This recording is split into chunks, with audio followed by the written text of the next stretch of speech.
and I am here with Nick Cuzzone, who is running for this year's village president in the consolidated election coming April 6th. Nick, thank you for being here. I appreciate you doing the interview. Well, thank you. I appreciate you doing this. I think it's a great idea. Get everybody in one spot and do everybody equally. It's a great idea. Nick, just to get started, tell us a little bit about yourself. How long have you lived in Villa Park, and what kind of things are you active in the community? Okay. We moved here in 1985. My wife and I got married in 1984, and we're looking for houses in Elmhurst and couldn't afford it at the time. And a realtor had a house in Villa Park, and we went through it, and I grew up in Elmhurst and wasn't real thrilled about moving to Villa Park at that time. But it was a nice house, it was a nice neighborhood, and told my wife, you know what, we'll fix the house up. Just needed some minor remodeling. I redid our bathroom and our basement, and decided in 5 years we'd move back to Elmhurst. And that was 35 years ago. We really liked the town. We grew to love it. The neighborhood was great. The neighbors were excellent. Once we had our two kids, they both went to all schools here, grade school, junior high, and Willowbrook. Had great educations. We were really pleased with the school system here, and decided to stay. And we moved when we got our daughter. We moved about 4 blocks south, and we're on Adams right now. And again, a great neighborhood, great neighbors, and really enjoy it. I was involved with the schools when our kids went through. I coached baseball, basketball, soccer when my kids were in grade school. And then when they got to high school, I got involved with the athletic boosters at Willowbrook. I was involved the first couple of years, and then I was president for, I think, 4 years. And really enjoyed that. Got to meet a lot of nice parents. We did a real good job getting, funds for students, funds for the school.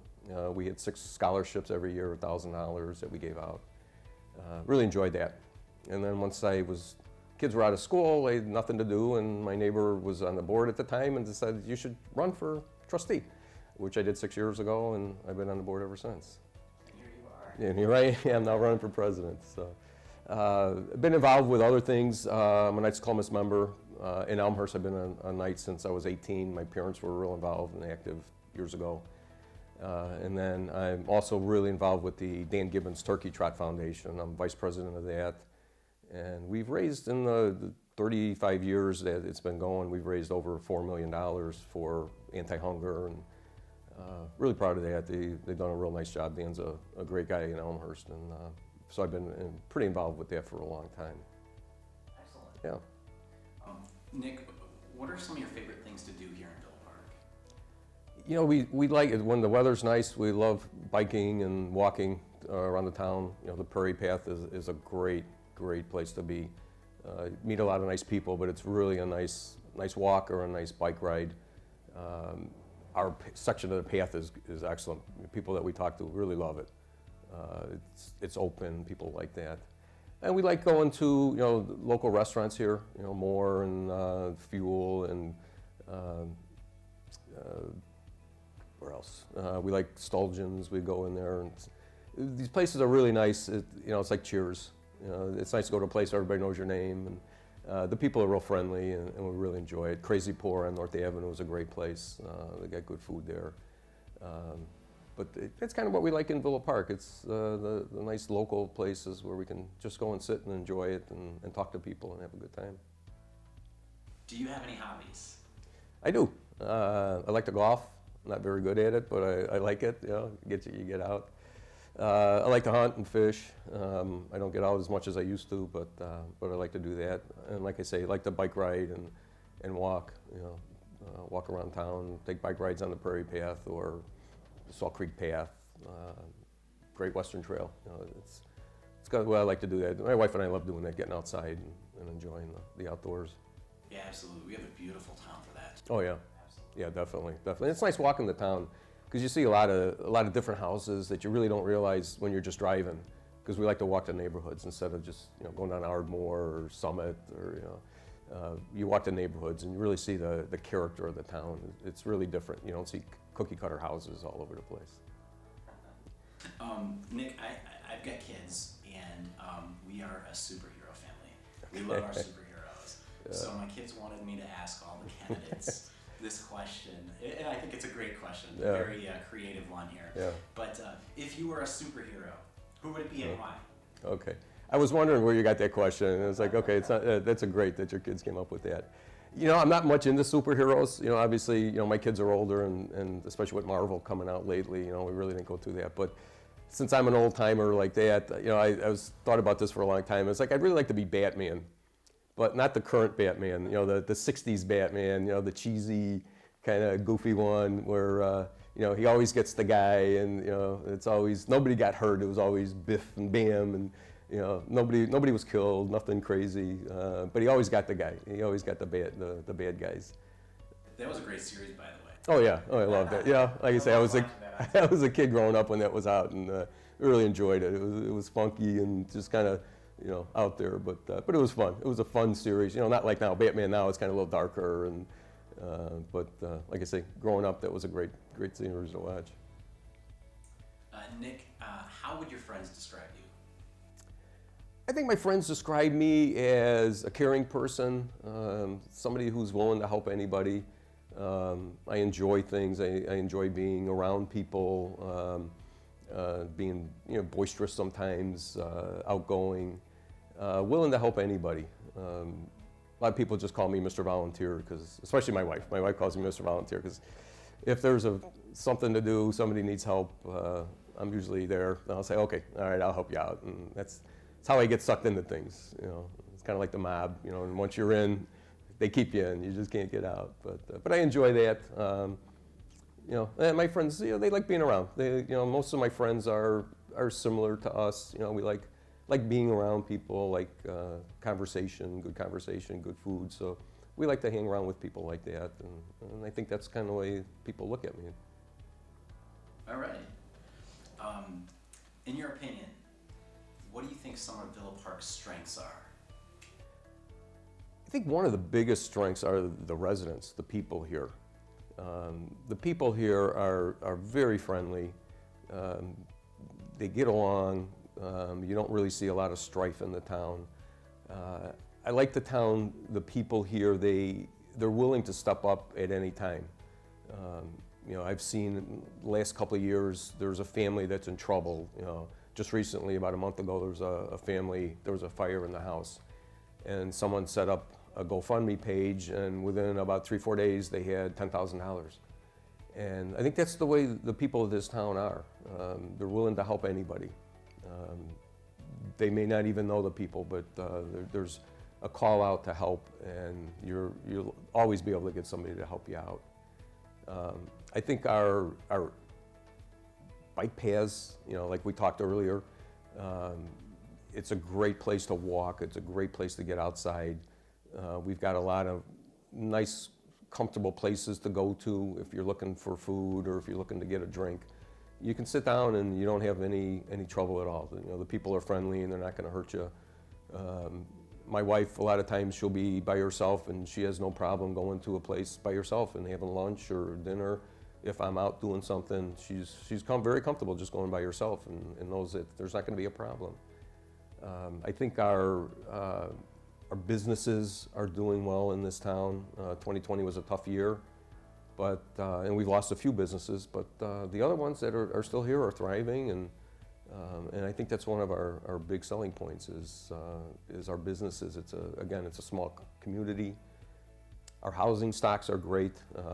Prices are now nowhere near they are in Elmhurst or Lombard, so young families can come in and be able to settle down, and they don't have to, you know, overstretch themselves on budgets. You know, they're able to buy a house and not have to worry about, you know, how are we going to buy furniture or how are we going to make the mortgage payment. They're very well entrenched there. In your opinion, what are some of the things that the village can improve upon? I think we can improve on a couple of things. I think we need to be a little more easy, not easy, but I think we need to change our permitting process. When someone wants to put an addition on or wants to do some renovations, or if they want to knock their house down and build a new one. It's been a difficult process for a lot of these people to go through. We need to make that process a little easier. I hear it from builders and construction guys that it's a difficult town to work with. It's getting better. We're getting a few more houses that are built. Last year there was a couple of houses that were built on Villa. One was built on Oakland that ended up selling for almost $600,000. So the town is ready for that. And I think if we can do that, that will spur a lot of other things, like other businesses coming in. As young people move in, as the housing stock gets regenerated and rejuvenated, that'll help the whole town. It'll help businesses to come in. And when businesses come in, if we can make it easier for them, it'll drive more business. Our economic corridors, Roosevelt Road, North Avenue, St. Charles Road, Villa, Ardmore, we're starting to see that happen. You're starting to see some businesses coming in and redoing their buildings. And I think if we start helping that out, it'll help the whole village. We'll get tax revenue in, our property values will be able to go up, we'll get tax increases there. So I think if we can help that out, I think it'll help the whole village. Absolutely. Yeah. We need a couple other things we need. I know we hear from people that the village is not very open about a lot of things. We need better communication, more openness. And I think the people on the board, residents may seem to think that we're not very open, but I think most of the board members, if you call them or email them, they'll get back to you. I know on the Villa Park website, my cell number is on there.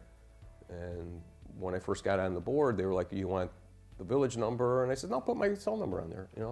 I'm a small business owner, so I always have my cell with, and I answer calls because I never know who it is. So I'm willing, if somebody calls, I'm willing to talk to them. That's what we're here for. We're not up here to be over people. We are here to help people. That's what our job is, and I'm willing to talk to anybody at any time, day or night. I get calls sometimes at 9 o'clock at night, or I get calls at 7 in the morning. Somebody wants to talk about something. And it's fortunate because I'm at work early and I can take the calls, so it works out. But so I think that if we can improve on those areas, we can really get the village up into the next level. How do you think Villa Park can become more family friendly? I think some of the things that we've talked about, getting more open communication with the families will help. We definitely need some more activities for the kids. The Villa Park and Recs department, they do a nice job. They have a lot of nice programs. I think if we can improve on that, get more things to do there.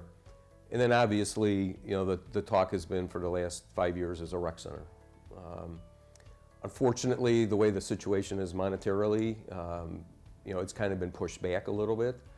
But I think if we can start planning, the Parks and Rec Commission has been talking about this for a long time.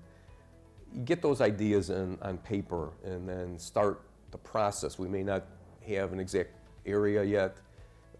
We may not know exactly how much it's going to cost right now, but at least start now the process. I know a couple of years ago, President Balthus had said, it probably won't be for 10 years. So we're 2 years down from that. So within the next 8 years, I definitely foresee that happening, hopefully sooner. But unfortunately, the money is just not there right now. And I know there's been talk in the state budget, there's a $10 million grant that's been line itemed in the budget, but unfortunately, until the state of Illinois gets their monetary position in a better spot, that $10 million is not going to be released. It may be released in 3 or 4 years. It may be released in 10 years. It may be released in a year.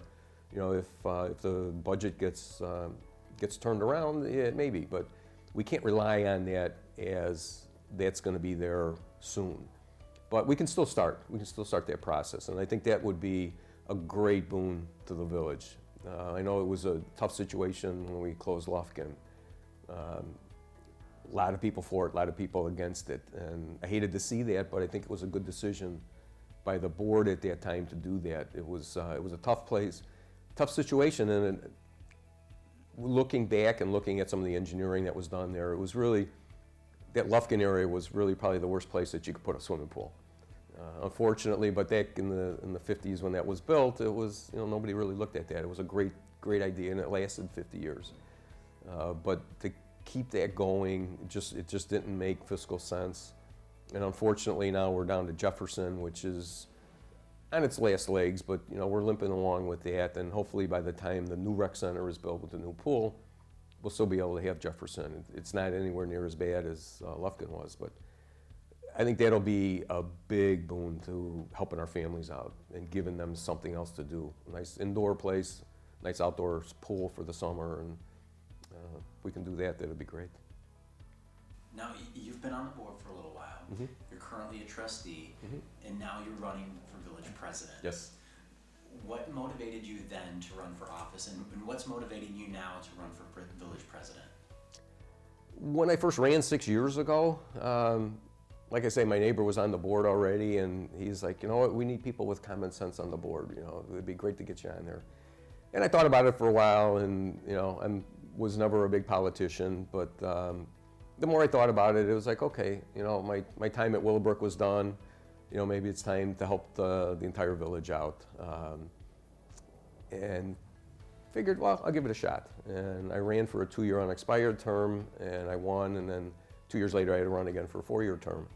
And I've really enjoyed it. I've enjoyed working with people in the town, getting to know people and getting to know some of the problems that the town has, but also some of the good things that are going on.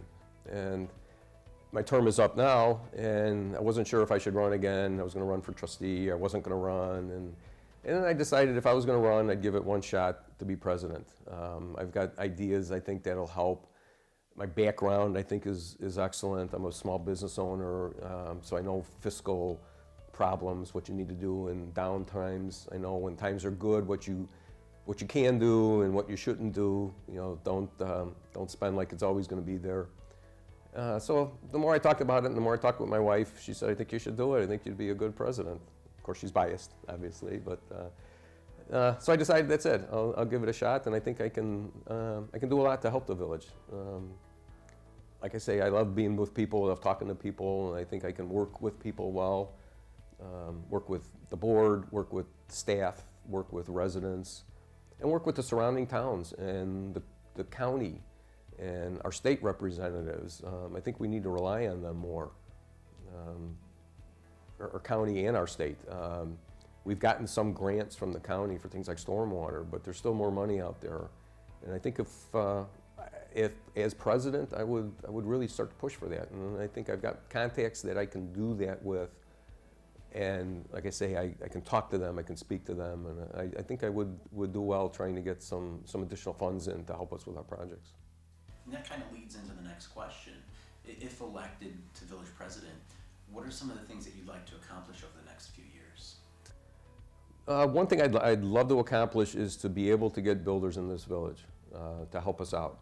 I've talked to some builders already. I've talked to some real estate agents, both in Elmhurst and in Villa Park, and they all say Villa Park is you hear it all the time, it's a hidden gem in the western suburbs. And I think we really need to capitalize on that. I'd love to get just a committee together and meet with builders, meet with realtors, meet with staff here, and see what it is that we can do, both on staff side, on the village side, and the builder side, to help get into this community and then start rejuvenating some of the areas, particularly on the north side. The north side's kind of a forgotten area. Everyone on the board, and I brought this up in the past, when people say, what can we do to bridge that north versus south divide that we have? And unfortunately, it's been that way for a long time. My mother-in-law was born here in 1924, and she said back when she was a kid, it was always that way. But unfortunately, everyone on the board is from the south side, is south of the tracks. We need more involvement with the north side. But again, getting people, builders and real estate agents in, we need to help that north side, build up that north side so it's not a forgotten area. One of the other things I'd love to see done is the Garden Station development. We're in the process right now of a new developer, Hawthorne Developers. It looks like that project hopefully is going to go this year yet. They're going to put a shovel in the ground this year. And I would love to work with them and see that project through, because I think that'd be a great development for that area. And again, it's north of the tracks. Get that money, that TIF on the Ardmore area there, and really start pumping some money into the north side and start getting them all the nice things that are on the south side, so that you can't say, well, the south side gets everything. Well, we're trying to do that with the north side. There's new streets that we're doing on the north side. Harvard's getting worked on right now. There's projects that we're working on, infrastructure projects that'll help that north area.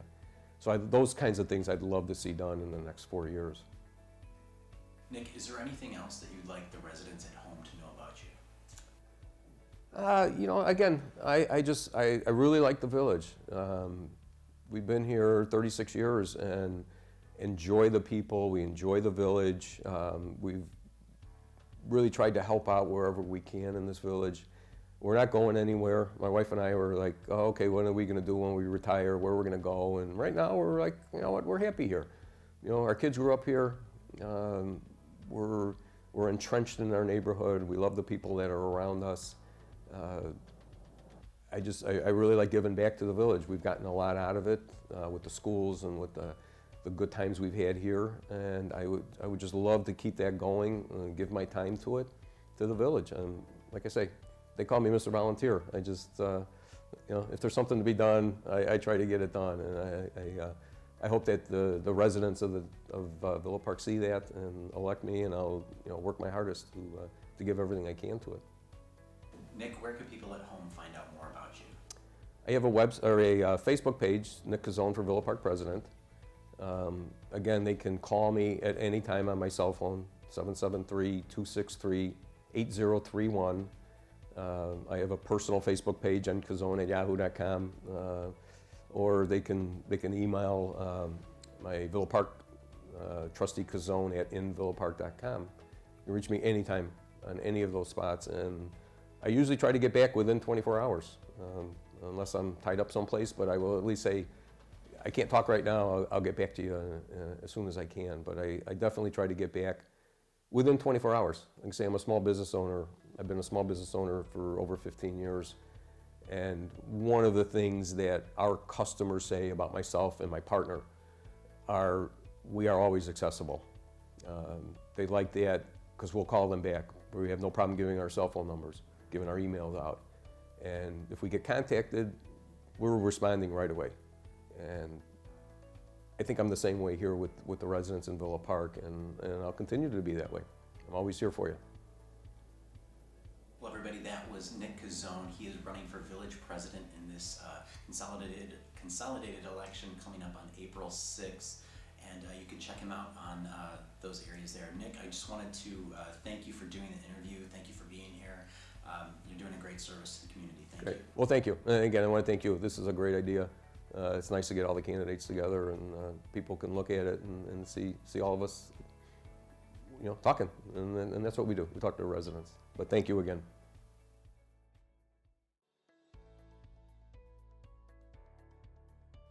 Hi everybody, I'm Kevin Patrick, and I am here with Bob Wagner, who is running for village president in the upcoming consolidated election on April 6th. Bob, thank you for being here today. I know you're taking time out of your busy campaign schedule to be here and do this interview, so thank you. I really appreciate it. You're welcome. Thank you for doing this. To get started, Bob, tell us a little bit about yourself. How long have you lived in Villa Park, and are you involved in the community in any way? Yes. I've lived in Villa Park for 38 years. Moved to Villa Park when I got married. Our first home was at 30 North Summit. We loved the town. Our family started to get bigger, and so we looked for a new home and lived on the southwest side of town for the last 38 years total. I got a promotion with my job. I worked 32 years with Bridgestone Firestone, went into the corporate office, and found I had time available on the weekend to do the things that I really wanted to do, get involved in local politics and the community. So for 30 years I've been involved. I ran for the library board, served over 15 years, was 4 years as village president, served as treasurer. My wife Marion and I have 3 children, Martin, Maureen, and Elizabeth. They all went to District 45 and District 88 schools. very successful. My wife Marion served, she worked in the library at Westmore School, and she was what we call the picture lady. She would do a little education for the students about different artists, which she really enjoyed. I've been on as I said, on the library for 15 years. While in the library, I was elected to the DuPage library system, which is their regional library systems that kind of coordinate education, interlibrary loans. I was elected to that, served 3 years, and one of the things that I did, or one of the things that were made available to us, was we were able to go to Washington to lobby for libraries. So I went to Washington twice to lobby for libraries with the American Libraries Association. I also did a couple trips down to Springfield to lobby with the Illinois Library Association. As part of consolidation, the library systems were looking to consolidate libraries. And I was in transition with my job, and I was able to devote, worked as a facility project manager, and I toured all the library system facilities in northern Illinois and prepared a little sketch of their facility, kind of a description of their facility, the square footage, what their HVAC system looked like, the capacity of that. And so it was instrumental in the consolidation of those library systems. So we went from 5 library systems to 1, which is now called Rails. And Rails services all the libraries in the northern part of Illinois. So after serving on the library, I decided I'd like to move to the next level, and I ran for village board. I'm in my 2nd term on the village board. It's been a very rewarding experience for me. I'm involved with CERT, which is the Community Emergency Response Team. Worked with former Chief Mike Lay to get that program resurrected. I'm an active member of St. Pius X Church, which I've attended ever since we moved here. And I'm a member of the Chamber of Commerce, and I've just been very active. I'm sure I'm leaving something out. I'm a member of the DuPage Rail Safety Council. Go regularly to those meetings to learn about ways we can make our rail crossings safer, and looking for grant opportunities. Bob, what are some of your favorite things to do in Villa Park? Some of my favorite things to do in Villa Park, if I would have to say, one of my favorite things is the library, even before it got renovated. Our library is incredible. The staff is incredible. There's so many resources there for you. So many programs that are just, valuable for the community. I would have to say our trails are just a tremendous thing. I have the habit of taking late night walks, and I love walking on the Prairie Path and the Great Western Trail. The unique thing about the Great Western Trail is you can sometimes feel like you're not in an urban setting because you're surrounded by trees. It's almost like you're out in the country. So it's really kind of a nice experience. The other thing that I love is our historical museum. It's really incredible. The exhibits that they put on. I just talked with somebody that works there, and Carol Marcus does an incredible job. The time that she puts in. And I brought with me a book that I don't know if residents are aware of. I purchased this book long ago. It's called Recollections, and it was published for the sesquicentennial of Illinois, and it's full of Villa Park history. And I just wish more people knew about some of the things that have gone on in Villa Park, some of the groundbreakers, some of the interesting things that have happened in town. So I would have to say the paths, the library, historical museum, and just our proximity to other things in the area. Some really good info. I never knew about that book. Where could people find that book? I think you can still purchase Recollections at the Villa Park Library. Okay. And it has some great old pictures of what town looked like before, the farmers, the Aurora Elgin Railroad. It's really a great resource. Bob, do you have any hobbies? I do have hobbies. I would have to say hiking is a hobby, which I kind of rediscovered during the pandemic. I think I probably walked every single forest preserve in DuPage County during the pandemic. Our forest preserves are incredible. I enjoy canoeing and kayaking. I don't do as much of that as I used to. I have canoed on Salt Creek, from Cricket Creek to the park in Elmhurst. I can't remember the name of the park, but actually I would encourage folks to do that when the creek is high enough. Once again, you're gonna forget that you're in an urban area because you go through some really neat places. This is several years ago, but I went canoeing with my two daughters. We saw a great blue heron, we saw a fawn, we saw a muskrat. It was incredible. At just some really neat areas along Salt Creek. One thing that people may not know about me, I'm very interested in Hungarian culture. My paternal grandparents came from Hungary, and kind of rediscovered that part of my heritage. I'm actually trying to learn Hungarian. I go to an adult class, not so much now because I'm busy doing other things, but have gotten involved with the Hungarian American community in the Chicago area, and it's really given me a lot of pleasure. And it's not just a hobby, it's something that kind of is deep inside of me. Bob, how would your friends describe you? I think my friends would describe me as I like to think that I listen. I'm loyal. If I make a promise, I try and keep it. If I can't, I'll let you know why I can't keep my promise. I'm respectful. I think I'm respectful of all people, and I think that kind of sums it up. Okay. My family, we love superheroes. I've got 3 young boys, and we are always talking about superheroes in one way or another. My kids wanted me to ask all of the candidates this question. If you were a superhero, who would it be and why? That's a great question, and I kind of had a laugh.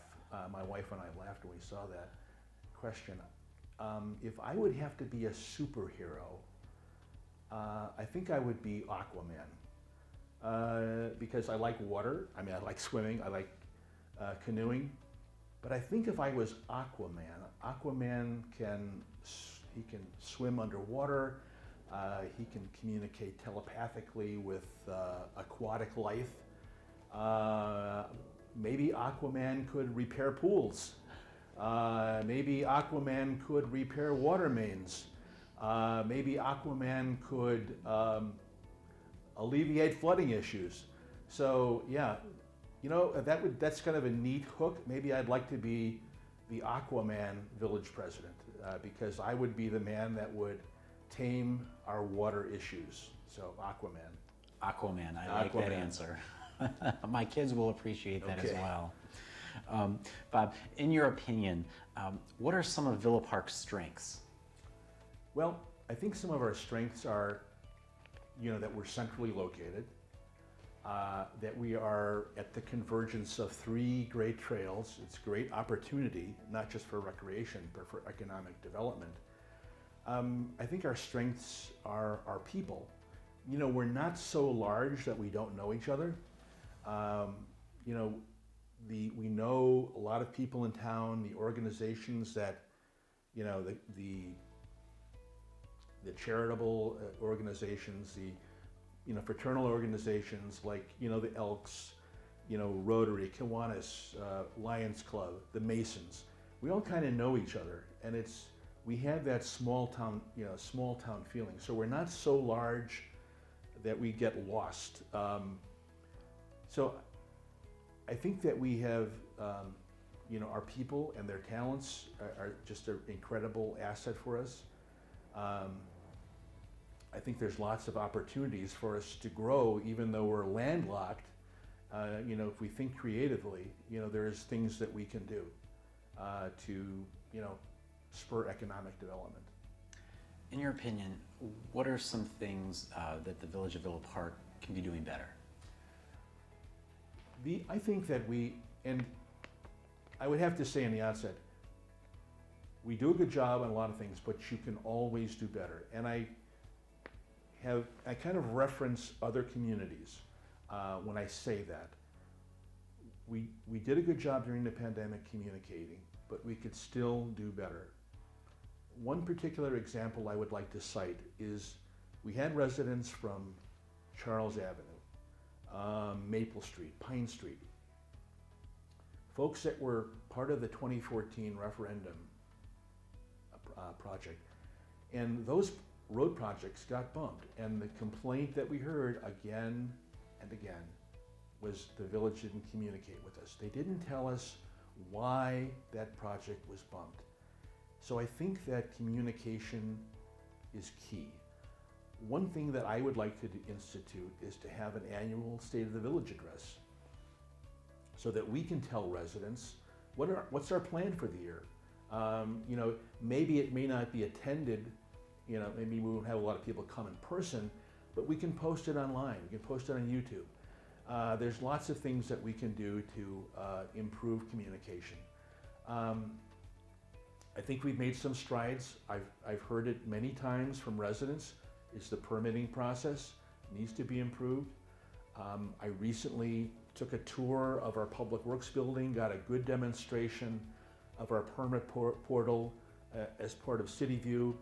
I think it's going to be an incredible tool for staff to make that process smoother. To track, why is a permit taking so long? What's the holdup? It just provides a lot of tools that we didn't have before to to streamline that permitting process and make it smoother. Bob, how do you think the Village of Villa Park can become more of a family-friendly place? Well, family-friendly means a lot of things to me. Family-friendly means having a safe and secure community. I think, community policing is part of that. I think we all feel, safe in Villa Park, and that makes us family-friendly. One thing that was really important to our family when we were growing up is the preschool that's run at Iowa Community Center. All of our kids went through that, and that's an incredible place to go. That's a very family-friendly amenity. Maybe the village could have more partnerships with the library, because the library does incredible programs for families. Some of the events that we have, I'm thinking like the Big Rigs, thing that they have, the kids really enjoy. Those type of events are family friendly. And one thing that maybe a resource that we miss is the community services department at the county. Some families are really struggling. And the thing that really breaks my heart is when I see, you'll be driving by and maybe you'll see furnishings on the street. Well, that family got evicted. What can we do to help those families? So the community services department with the county provides lots of help that we could maybe help families that are struggling. We kind of forget about that there are families out there that are kind of maybe on the edge. And I think, if we tapped into that resource more, maybe we could help folks before it gets to the step where they're evicted. Bob, you touched on it a little bit earlier. You are currently in your second term as village trustee, and now you are running for village president. The question is, what motivated you to run for office then, and what is motivating you to run for village president now? Well, I ran for office because I wanted to serve the community. It's an important thing to me. I thought about running for village president. I first talked to our current village president, Al Bolthus. I wanted to find out if he was running again. He told me he was not, and I had a nice, good conversation with him about the things that that stressed him. What his duties were. So I want to run for village president because I think I have more to contribute to the town. I have some specific goals in mind that I want to achieve, and I really have a passion for them. One thing that I'm very interested in is having the village achieve walk-friendly and bike-friendly status. That's not just an issue for recreation, that's an issue for economic development. We have so many businesses that are along the paths that are not, that maybe could benefit from some sort of access. I'm thinking of J&R Cycle. They could benefit from access to the Great Western Trail. CAPS, which is right at Addison and the Great Western Trail.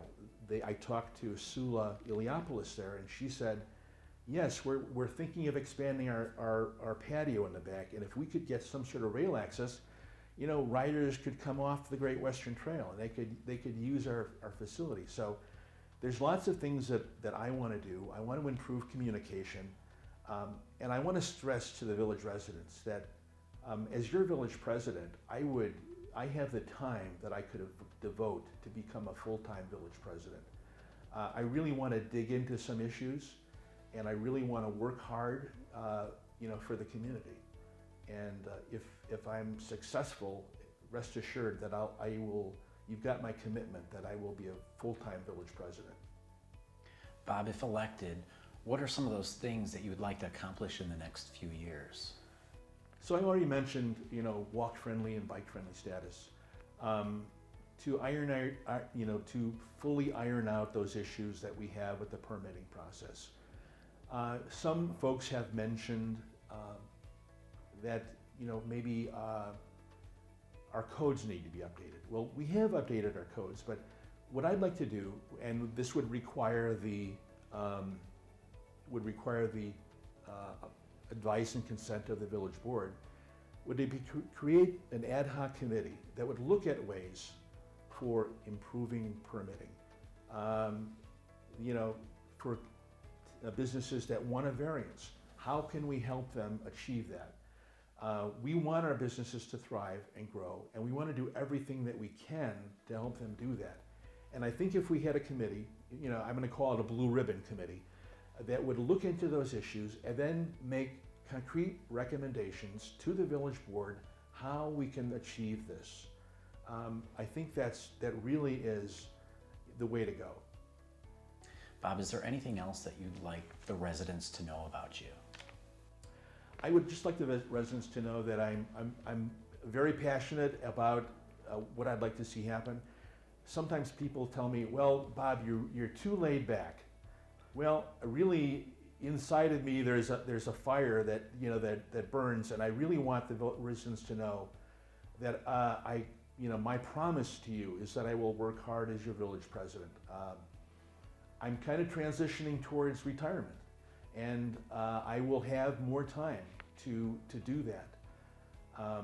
I want residents to know that I'll have an open door policy. I'm very easy to access, very, very easy to contact, and that will continue.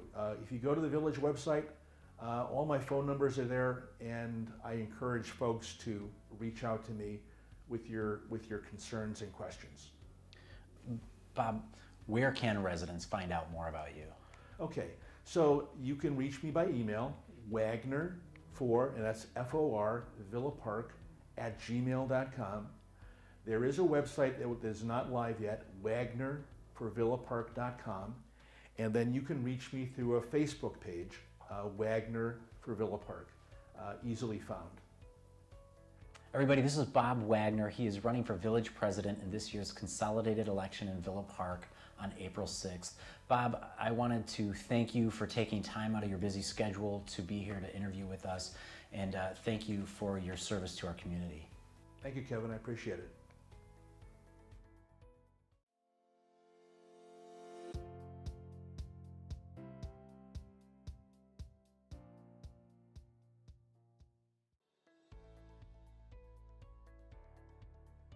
Hi everybody,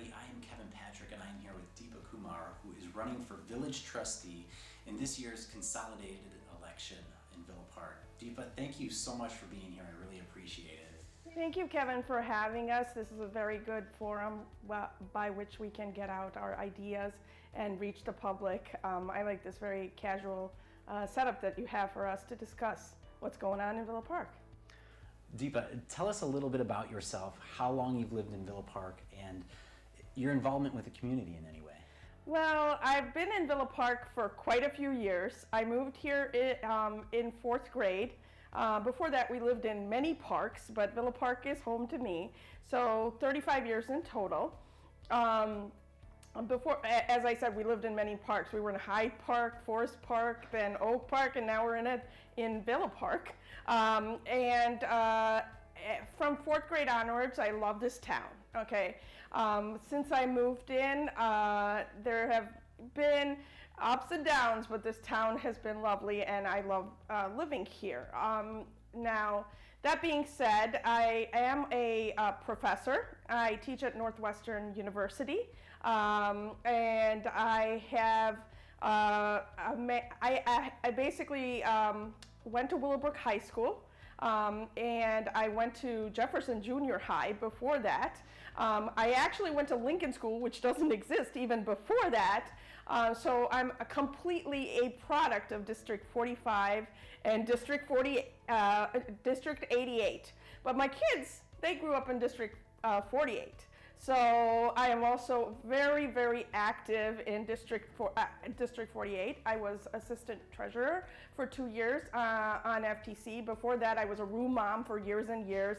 Very active when the secession from District 48 was going to happen. I was one of the persons who got up and did not believe that Timber Trails should secede from our wonderful district for any reason. The excuses given at that time were completely ridiculous, like we can't ride our bike to school. Who would send their 3-year-old kid on a bike to school anyway? That was the excuse given at that time. So I gave a very heartwarming speech at that time during that secession to say how wonderful our district was, and that I was a product of District 48, District 88, and they've done a lot for me. They've done a lot for me in general. I was valedictorian of my class, okay? My whole family has gone through school. When I decided to move back, so I went away for a couple years to get my master's from University of Chicago, my PhD from Northwestern University, a couple years out, and my husband said, okay, it's time, to move into a nice house finally, and I drew a little map of Villa Park, and I said, this is where we're gonna live, pick a house somewhere in here. Now the house we picked is built by a local builder. I'm very proud of that. He did an excellent job. I have to say many of my friends live out in other neighborhoods, and this town just gives and gives and gives. They just, haven't had the luck that I've had with my house. It's been solid, it's been in good shape, and we've extended it in all multiple ways and forms. And the one thing that I get from anyone who comes to fix things in our house is, listen, this is a good, solid built house. You've done a great job with it, and this is what Villa Park is all about. So that's what I think about Villa Park in general, and my basic qualifications per se. As far as what I've done for the community, okay, I talked a little bit about my stance on the secession. That's old news, but I have been very, very active. I already said in District 48. In 2 ways, I was active in getting a scoreboard for Albright. We put together, now it's not only my brainchild. I mean, there are multiple people in District 48 who helped to put together a capital fund. There are many, many businesses around here that supported the capital fund. So the capital fund at District 48 put together a scoreboard for Albright Middle School. We got new basketball hoops, which were way past time. We got new standards for Albright Middle School in terms of volleyball, and basically you can use it for volleyball, badminton, and multiple purposes. So we got new standards for that. Through that process, we also ended up putting up very safe fire retardant curtains over at Salt Creek School. They had been in that building for years and years, way past the point of no return. And then if you look at it, we put up a new park, which both serves the needs of little children as well as the needs of our disabled children at Salt Creek School. So these are really admirable things, I think, that happened during my time as part of FTC, which is the Families, Teachers, and Children's, or PTA of District 48. Apart from that, if you realize around here, and it's true both in District 48 and District 45, the schools are old. They've been falling apart. And so I was very active for District 48 getting the referendum passed so that we repair the schools. I am very fiscally conscious and realize that I don't want to put a bunch of money in terms of doing unnecessary kind of extensions to things, but I definitely want to keep things up and running and in a safe, and put my children in a safe environment along with all the children of Villa Park. So that's what I would say, how I've helped Villa Park so far, and now I have some really great goals, which I probably will discuss a little later in this interview for Villa Park and the board. Well, Deepa, that's a lot. I really appreciate that. One of the questions that we have for you, though, is what are some of your favorite things to do here in Villa Park? Okay, so I have a great story. When I was in 8th grade, I actually saved up all my money from babysitting my next door neighbor's kids, and I bought a bike. I still have that bike, okay? I still have that bike, and it's interesting that I kept this dinosaur of a bike, and my husband never believes that I can ride it. But my most happy passion this summer during COVID has been to get on and ride that bike around town. That old bike is still running. You can still ride it around, and I love going down the prairie path, down around town. I love driving my bike down to my parents' house on the other side of Villa Park. That's one passion I have. So I love to swim. And I took up bike riding because swimming wasn't so possible during the COVID time, and I love to swim. So these are things I really love to do. Now, as far as other things, I have, you know, in our house, we probably have more hobbies than there is time for. Okay, so if there's a hobby to be had, it's in our house somewhere at this point. So I love to bead. I bead tons of necklaces. They give that, and when I was in FTC, we beaded tons of bracelets and necklaces, and you know, sold some of them at the daddy-daughter dance, which I used to organize, and then the rest, you know, it's just something that gives me a lot of comfort. My husband, his passion is gardening, so he's a big gardener. We have every type of ethnic vegetable that exists in our garden during the summer, and so that is something to think about. So he does drag me a lot into the garden, but as far as getting me out there very much, I try to avoid that. That's his job, and I have my own. And so I tell him, well, the garden is yours and the cooking of the vegetables is mine. So I love to cook also. I've taught Sunday school for 15 years. I teach Indian cooking at the Sunday school. As I said, I have more hobbies than I can count. I probably can't list them because that would take an hour. So that's where I'm at. I love to do crosswords too. And it's a very weird thing. I can't go to bed without doing a crossword. So it's so very weird. But I think a lot of people like that, you know? It relaxes you, get it done. Deepa, how would your friends describe you? You know, that's a sort of a hard question. I think you'd have to ask my friends. I did actually think about asking some of my friends. I think they describe me as intelligent. I've heard that before. I think they say I'm fun to be around. I love to tell stories, and they love my stories. My kids say I don't have that common sense of humor, but you know, they laugh at my stories, so I consider that a sense of humor. And I think they say that I will go out for anyone if they have a cause, I will go out for it and I will make it happen. I'm not a very no person, which many people say I should say no more often, but I will be there for anyone who needs it when they need it, and that's kind of my personality. I'm not perfect, obviously. The biggest problem I have is when I ask some of my friends is, well, I describe you as intelligent again, and loyal, and you're fun to be around, but you're kind of late, and that's what they will say. Okay, so I'm trying to work on that. I'm also loud, so a little bit loud. I'm trying to work on that too. Deepa, in my family, with our kids, we love our superheroes. We are a superhero family. Not a day goes by where we don't talk about some sort of superhero in one way, shape, or form. My kids wanted me to ask all of the candidates this question. If you were a superhero, who would it be and why? Okay, I thought about this in some kind of a manner. Okay, I wish I was Wonder Woman. I am not. Okay, I don't picture myself, fighting off people and running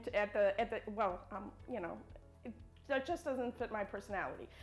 I'm kind of more of a combination between the cartoon character in Dexter's Laboratory, Dexter, and I would say I'm kind of like the Incredibles mom, trying to balance everything, right? I'm more like Elastigirl, trying to balance family with the time I have to the community, trying to make people, understand, and match and get things done. So I get things done, but not necessarily in the conventional way because, as I said, my kids are very active. They live out of the car, so I think I fit her the best, actually. All right. In your opinion, what are some of Villa Park's strengths? Oh, there's some wonderful things in Villa Park. Location, number one. We have the best location in town. If you threw a pin on Villa Park, it's right in the center of Chicagoland. Okay? You can't beat that location. We have wonderful people. We are so diverse. Okay? We've been listed as one of the most diverse neighborhoods. We've got accolades for that. We work together in tandem, and we love each other as a community. Okay? Other than that, I would say we as individuals, we've got a great police department. We've got a great fire department. I know my personal experiences with both of these. They've saved lives in my family. So I have a very positive feeling about that. Our sense of community is unbelievable. There is a lot of people around here who won't leave here, me being one of them. So that's a sign of how great a community we are. We have a developing business community. It needs a lot more work, but it's developing, and that's good to see.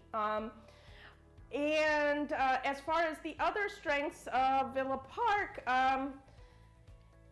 I think it just has a little bit of everything, and we need a little bit of everything. We're unique, we can have chickens in our backyard. It's very unique in comparison to other towns. I like that idea that we're quirky and we're different and we're not the same as every other town around here.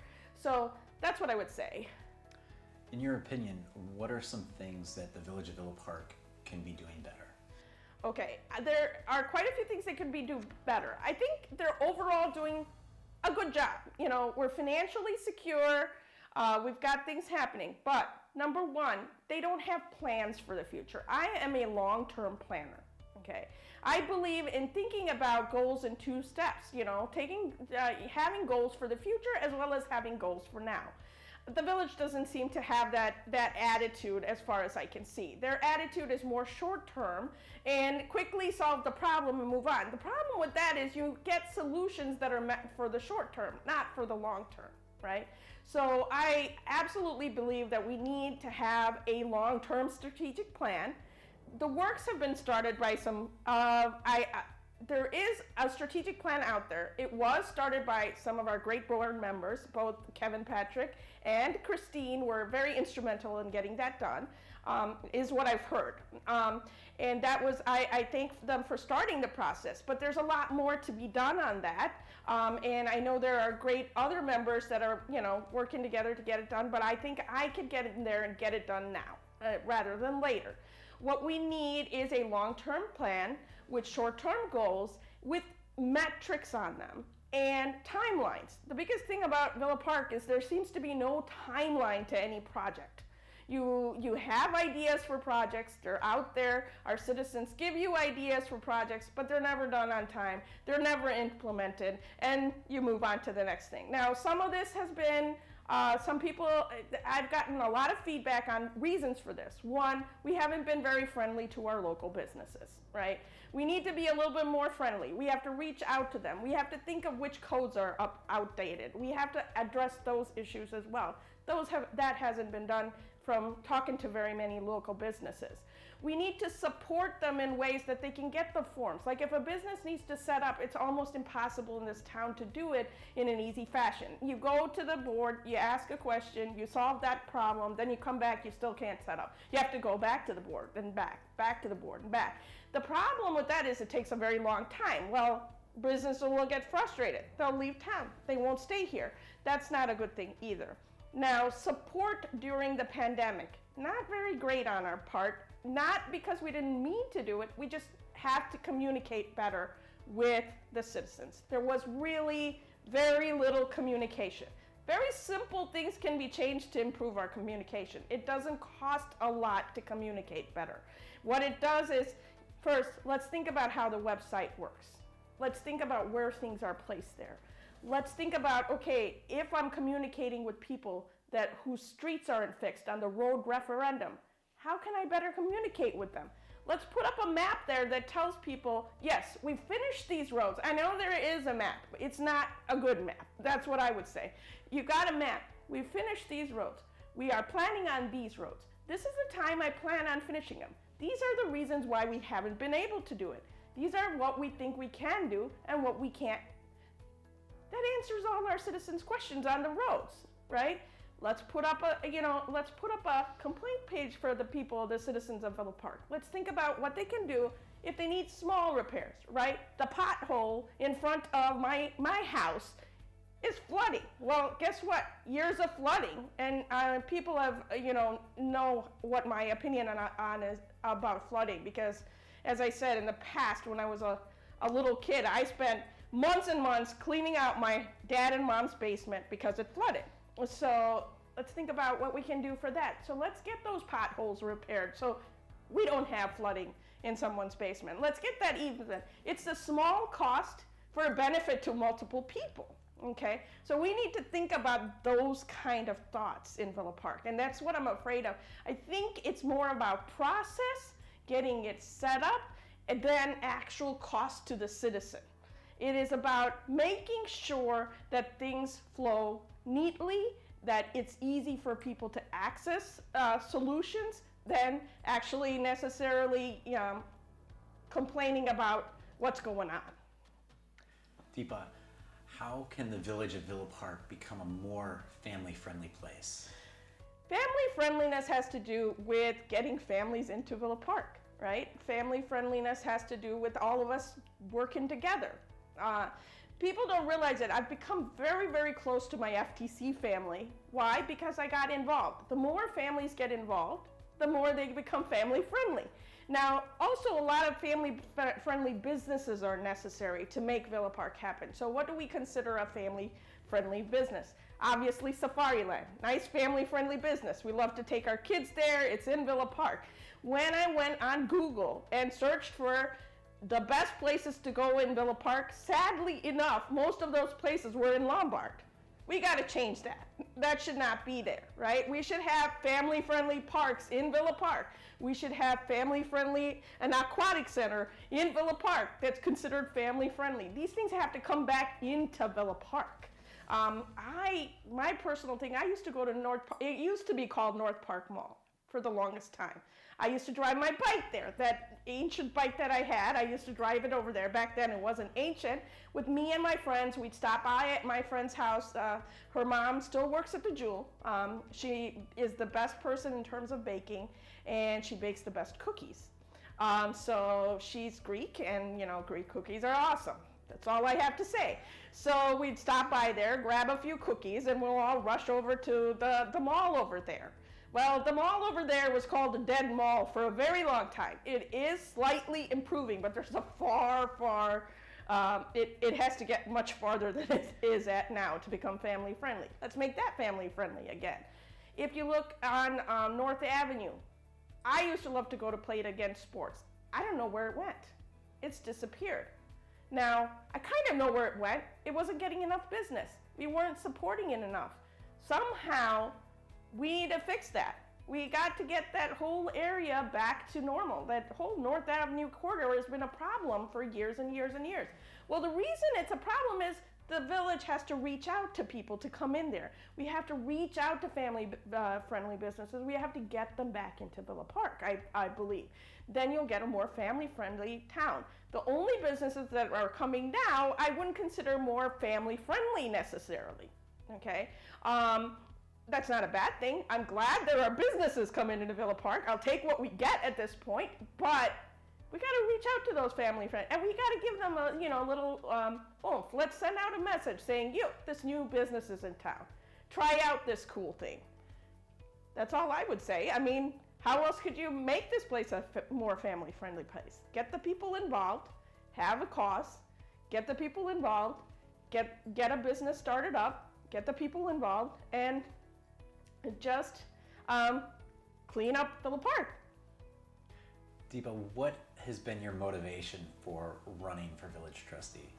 My motivation comes multifaceted. Actually, there are many things that motivated me to become village trustee, okay? Number one thing that motivated me was my friends were telling me basically, you should run. I think you can do good things for Villa Park. Okay, so that was the first thing. Okay, so a lot of people told me, I think Deepa, you would do some good things for Villa Park. You're from here and you are an advocate for Villa Park. There are many friends who have asked me to move out of this town, by the way. They're like, why don't you come near me or over there? You know, this community is better. I'll never move. I'll make this place better, but I'll never move. So that's one of the reasons I want to make Villa Park better, because this is my town and I'm here to stay. Another thing that motivated me, the Save Lufkin movement definitely motivated me to run. I feel like Villa Park is making decisions without considering all the citizens' viewpoints, and I really do not believe in it. I am one that believes that the community should have full input in any decision made. There was a lot of discussion at that meeting. My son was one of those who got up and spoke at that meeting to say what Lufkin meant to him. The decision was made without much of consulting many individuals in our village, and it was done rather quickly and shoddily for reasons that I'm not clear about. Okay, so clarity is very important to me. Transparency is very important to me.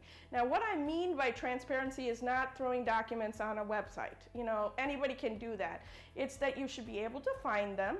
You should be able to, they should be easily readable by the public. The public should know what's going on right away. Not, I search and wade through multiple documents on a website. Nobody's going to do that. We have thousands of codes. Nobody's going to wade through every code to see, unless you're setting up a particular business in that area, we're not going to wade through all of that. So a lot of things going on in Villa Park are not transparent at this point. Now, I don't know if it's purposeful or not purposeful. All I can say is we got to fix that.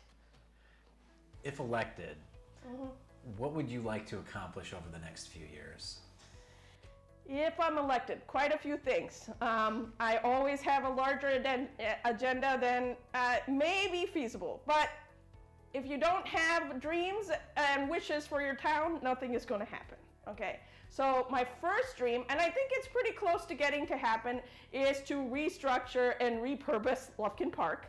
Okay, and I have very good news on that because I was at the meeting for the Parks and Recreation meeting, and there is this a start, or at least some hope, a light at the end of the tunnel per se, to say that there is a plan to do that. I want all my community involved in that plan. Please don't sit back. I'm going to say that right now. Join me in the process of changing Lufkin Park into a better place for Villa Park. That's the first thing I'd like to say. My second plan, obviously, is, and I've said this before in this interview, is to come up my second most important thing is to come up maybe to find the $10 million that's out there for our new, what I would like to say is Aqua Center. I think that's that's what the Parks and Recreation is suggesting, and I understand their motivation on that, is an Aqua Center in the center of town. We lost a pool, we need a new pool. We definitely could use a better pool than we had. The reason we lost it, it was way past its use. A Jefferson pool, again, way past its life use. We're trying to hang on there, just due to the pandemic. Hanging on is not something I like to do. I would like to see a new aqua complex in town. Some less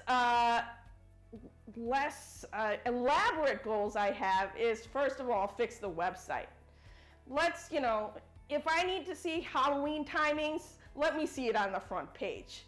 If I need to find where to pay my bill, let me see it right there. I do not know in this day and age, with the beautiful technology you have, how come our website is so outdated. I mean, it's something we need to do. We need to improve our communication in today's world, using today's methodology to get our what we're doing in Villa Park out to the people. So this is I think, a simple fix. I'm going to tell you, my brother-in-law has very nicely put together a website for me, which I consider a top of the line for the 4 days he spent on it to get my word out. So I can't see why the village can't put together a website that we can actually filter through and get the information we want right off the top. Okay, so that's another thing. I think it's an easier fix. Some other things I want to do definitely is reach out to businesses. I want a plan in action that we consistently reach out to businesses. We talk consistently to them.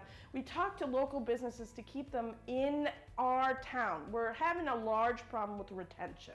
Now, retention, I think, comes twofold. One side, you have the codes. The codes have to be updated, certainly. On the other side, let's ask them what their problems are. Okay? What problems do you have as a business? Why would you set up another business? What would motivate you as a business person to open up that shop on North Avenue instead of here? Let's find out what they have to say. I'm really active in thinking about having a business concerns committee as part of our initiatives among Villa Park. They could address things like ask questions of our business. I think a business concerns committee could address some of the concerns they have over outdated code. And definitely a business concerns committee can do one more thing. It can reach out to new businesses, right? Bring them over. We need a variety of businesses, basically. What do we need? We need the big box stores, right? One big box store brings in not only so much revenue, it brings in a lot of little stores around it. People forget, strategically speaking, when a big box store comes in, little stores come around it because they know, well, we could sell our stuff there too. Common sense. So that's what I would say about bringing what I want to do for Villa Park. Is there anything else that you'd like the residents of Villa Park to know about you? There are a few things I would like to say to the residents of Villa Park. One, I am a Villa Park citizen through and through. I am out there to help all of you. I will not make any decisions on my own. It will be your voice that I state when I'm talking to the Villa Park residents in general. I love this town. It has so much potential. It saddens me to see things go down. I've been walking this town a lot during COVID. I want to reach out. I have my family is a very well-rounded family. I think of Villa Park as that same well-rounded family. So there are many citizens out here who want to see changes that benefit them. I realize there's things that are going on. There are a lot of elderly citizens. We need to be more reaching out to them. We need more elderly housing. I realize also that there are a lot of citizens of different ethnic backgrounds. We need to consider their needs as well when we're addressing Villa Park. It's not just one type of citizen anymore. It's, you know, a very varied. When I grew up here, let me tell you, I was the only Indian kid in my class. As Villa Park has changed, that's changed. You know, when I take pictures of my daughter's class now, it is so diverse, and that's a beautiful thing. But the upside and downside, and we have to change things to address those diverse needs in Villa Park. So remember, that's very important to us. What else could I say about Villa Park? In general, I can say that this is a town that has so much space to grow. This is a town that has so much potential. This is a town that we really could take to the next level. We were rated in the top towns in the United States at one point. Let's bring that back to Villa Park. I don't see why that went away. You know, 2017, we had that rating. Where did it go? There's no reason to lose that rating. Let's get back to that 2000, you know, in 2022. That's what I'd like to see. Villa Park is the best place to live. We want to be here. We want to grow chickens in our backyard. We want to, well, host chickens in our backyard. We want, you know, to go to the pool down next to Lions Park. We made that decision ourselves. Deepa, where can people find out more about you? Well, I have a considerable Facebook presence at this point. Kumar for VP Trustee is my Facebook account. I also have a website. Also, www.kumarforvptrustee.com. My email address is kumarforvptrustee@gmail.com. Well, you might notice a pattern. If you type Kumar for VP Trustee, you should be able to find me. Everybody, this is Deepa Kumar. She is running in the consolidated election this year on April 6th. Deepa, I just wanted to thank you for doing the interview. I really appreciate you taking time out of your day to be here with me to answer these questions. And thank you for the service for the community. Thanks so much, Kevin. It's been a pleasure, to say the least.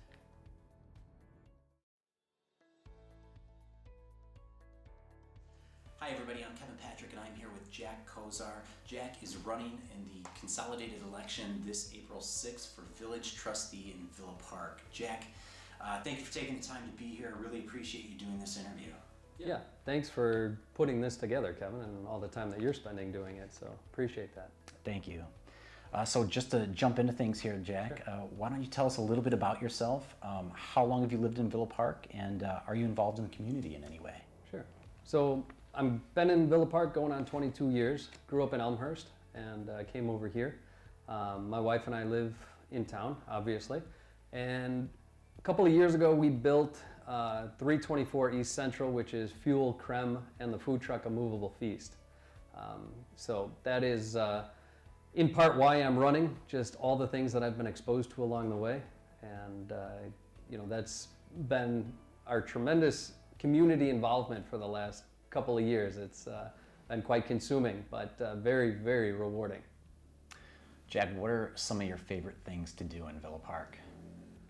So when Karen and I have time, we love to go out for dinner. Monte Casino is our favorite restaurant in town. We are avid cyclists, and we bought the house that we live in because of its proximity to the Prairie Path and the Great Western Trail, and how those two trails converge.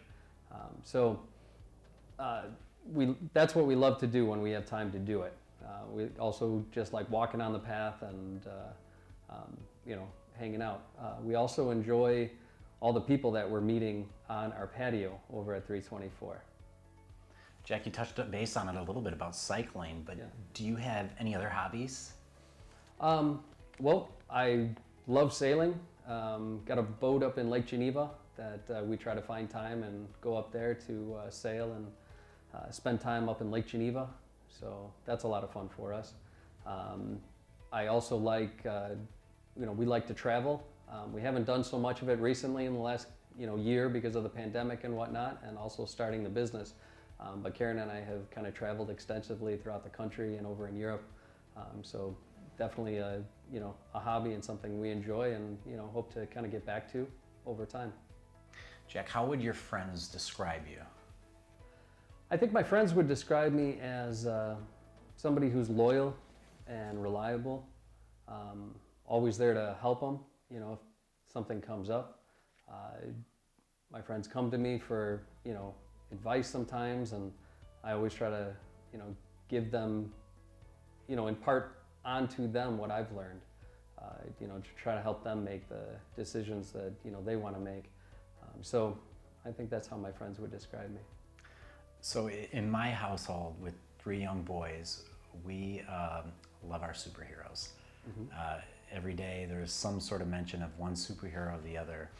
And one of the questions that my kids wanted me to ask all of the candidates was, if you were a superhero, who would it be and why? Well, I don't think I could run for village trustee and not say Captain Midnight. But, Captain Midnight is, Villa Park has a superhero, it's Captain Midnight. So, in part, that's what I enjoy about Captain Midnight, the tie-in with Ovaltine. I also like Captain Midnight, though, because Captain Midnight was one of the first superhero series that had women involved in it as an equal. So in Captain Midnight's entourage, the group that he fought and did his superhero activities with, one of his partners was a woman that was his equal. So I think that's progressive for the time, but I just kind of like how what they did and pursued was that they pursued people who were causing espionage and going against them, and I kind of think that as a trustee, that's what we're trying to do. We're always trying to promote Villa Park, and we're kind of fighting the forces that may conspire against us, so to speak, and find solutions and get out in front of it. And we, as a superhero, in the comics of Captain Midnight, it wasn't always obvious, but they were often fighting, behind the scenes and at night, and nobody knew what they were able to take on and do. So yeah, if I was a superhero, it would definitely be Captain Midnight. I love that response. Not a lot of people know that if it wasn't for Ovaltine in Villa Park, we wouldn't have a Captain Midnight, or even a lot of people are referred know Orphan Annie. So Captain Midnight definitely should be the hometown of Villa Park here. Absolutely. As an aside, I'd like to see something in Villa Park with Captain Midnight. I think that would be fun to have on the Prairie Path. I also think, in the spirit of always promoting Villa Park, what a fun thing to have in Villa Park that people could, we have the comic book store on Villa and Central. What a neat pilgrimage maybe that people could make to come see Captain Midnight. That brings people into our town to let them see our town and, have some fun with it. That would be a lot of fun, absolutely. Jack, in your opinion, what are some of Villa Park's strengths? So, the best strength that we have in Villa Park is our people. And I've gotten to know a lot of our people with the patio over at Fuel and Creme and a movable feast. Without a doubt, our people are the greatest asset. But in addition to that, we have a fantastic housing stock. We have the 2 trails that run through, which is Prairie Path and Great Western. And we have 5 economic zones. So we've got North Avenue, we've got Roosevelt, we've got St. Charles, we've got Villa, and we've got Ardmore. As a per capita ratio of the square footage of commercial district that we have to residential, with the 22 plus or minus 1,000 people that live in Villa Park, we have tremendous resources in our commercial districts. So one of the areas that I want to improve is drawing revenue from those commercial districts that can then in turn offset our residential property taxes.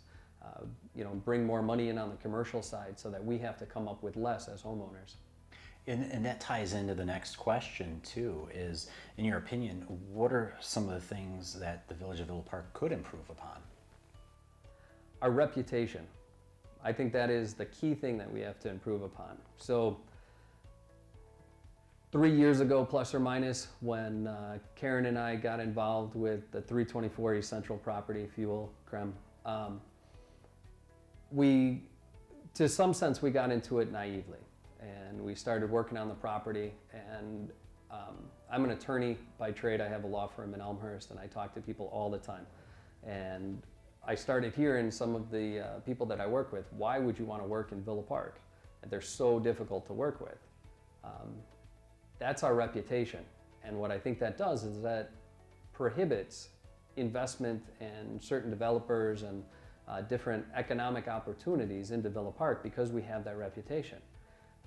I think, what I've seen in the last few years, to some varying degree, we are earning that reputation, which we have to put a stop to. So I would like to see that reputation change. And I would like that reputation to be one of, we are welcoming to businesses. We work with businesses. We work with homeowners that come in and want to do different things to their properties, that we are inclusive. So those are some of the things that I'd like to see in Villa Park. How could the village of Villa Park be even more family friendly? Sure. So family friendly is something that is important to us. That is what Karen and I set out to do when we opened the 324 property, Fuel and Creme. We are very family friendly. Our property shows how family friendly we are. You can come in, there's something for mom and dad, there's something for the kids, they can get ice cream, everybody can get a bite to eat. You can bring your dog, and it has developed into part of what our vision is, where that property is a community,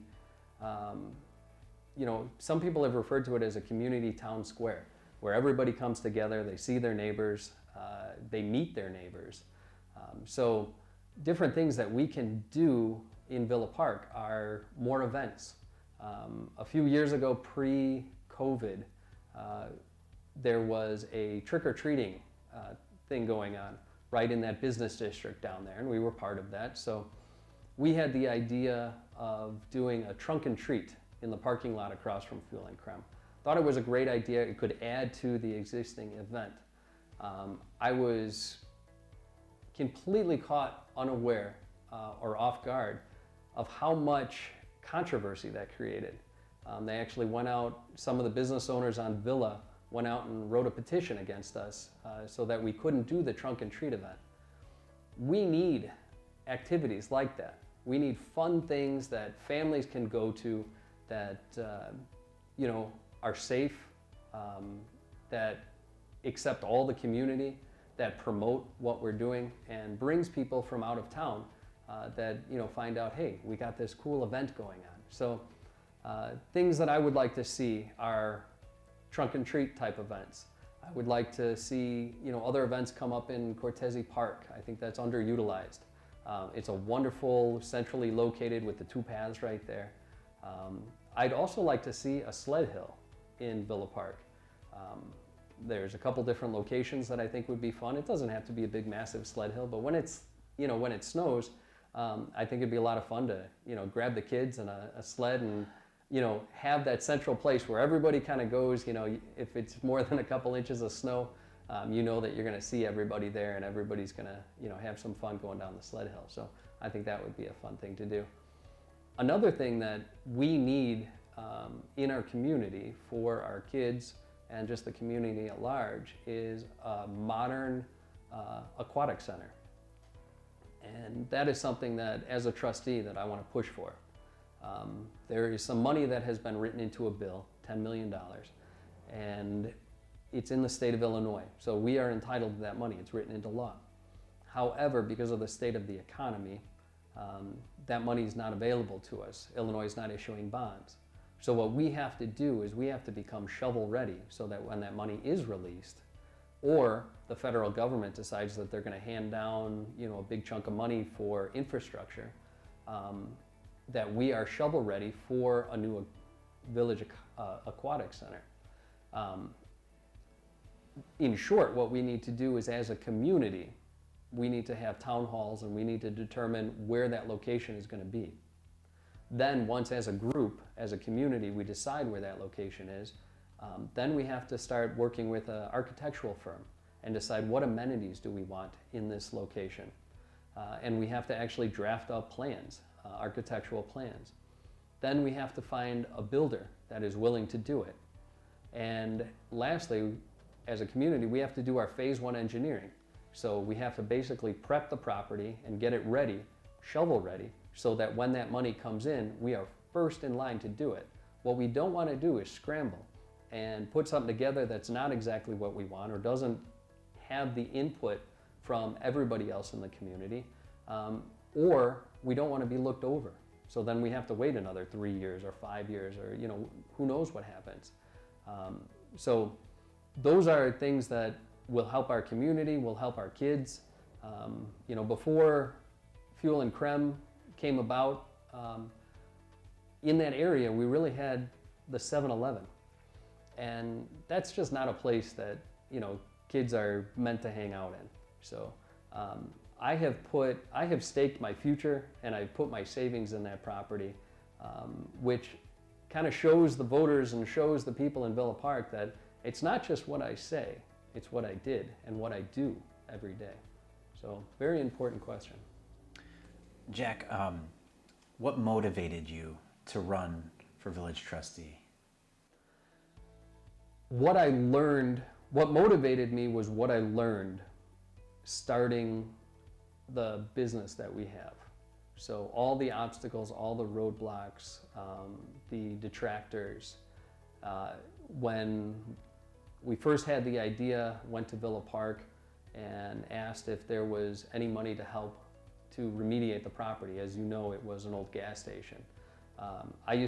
Karen and I used to ride by, even as a kid, would ride by the old gas station, kind of, breeze through town, not really looking at it.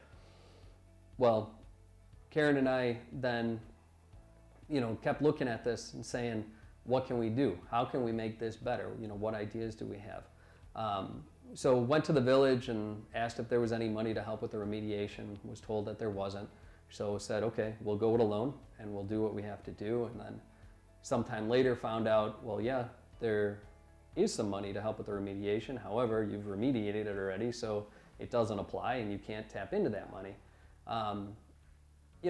That kind of goes to our reputation. That was kind of a difficult pill to swallow, to say, well, wait a minute, aren't we all on the same team here? And then just kind of running the business and the property. It's a very unique property, which calls for some unique accommodations for that property. And that got me into looking at all the ordinances and reading them. And, with my background in law, that's kind of right up my alley to, read and understand these ordinances. And I found so many of them that are ambiguous, that don't really fit the way that we all live, that quite frankly just don't make any sense. I don't have any issue with following rules and having rules, but the rules have to make sense.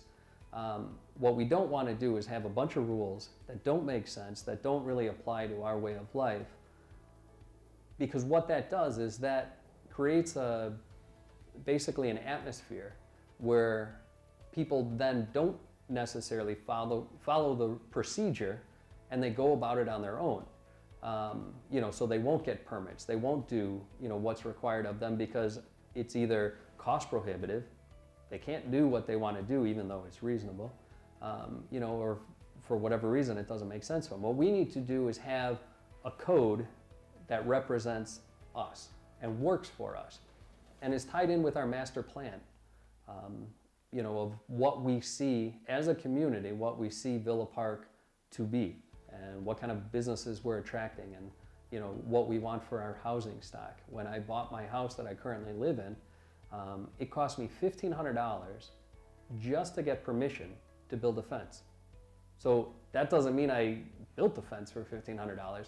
All it allowed me to do was step to the starting line to build the fence. So a lot of people would say, it's not worth it. I'm not going to improve my property because it's going to cost me too much. It took me 4 months to get permission to build a fence and $1,500 on top of it. Then I had to build my fence and pay for it and all that stuff. So I'm running for trustee because I see all these different ways that Villa Park can run better and more streamlined, and how we can improve our reputation, and how truly Villa Park can work for the people that is Villa Park. I remember a trustee said to me not too long ago, said, "You should just be happy with whatever the board gives you and accepts it." And I don't agree with that. I think we should be happy with what is smart, what makes sense, and what is reasonable. And that's what I want to bring to the board. If elected, what sort of things would you like to accomplish within your first few years?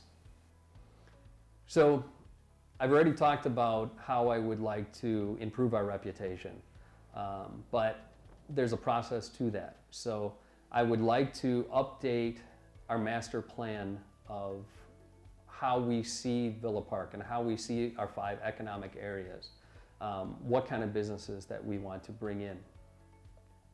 So I would like to get involved with that. And then I would like to promote Villa Park at every opportunity that we can. We have to be very careful on the board and in our commissions, how we speak about our residents, how we are viewed from the outside world, outside of Villa Park, and basically how we go about, making the decisions that we do.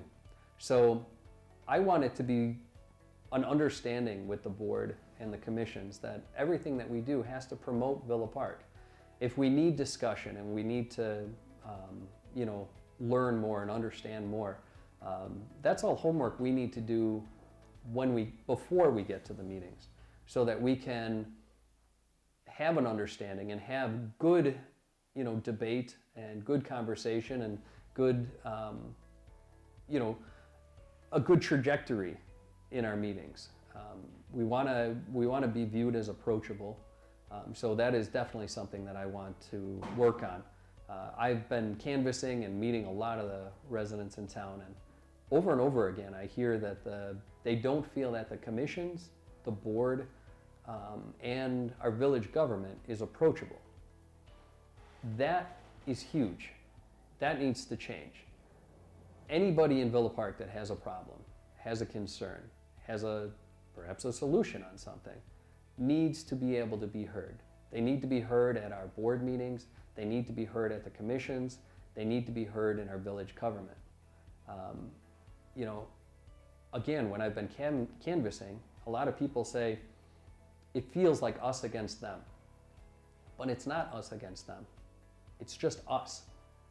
And that's what I want to bring to the board, when I'm there, is that feeling that it's us, that our residents who come to our meetings or write us letters or have issues, that's our neighbor, that's our friend. We are one collective group.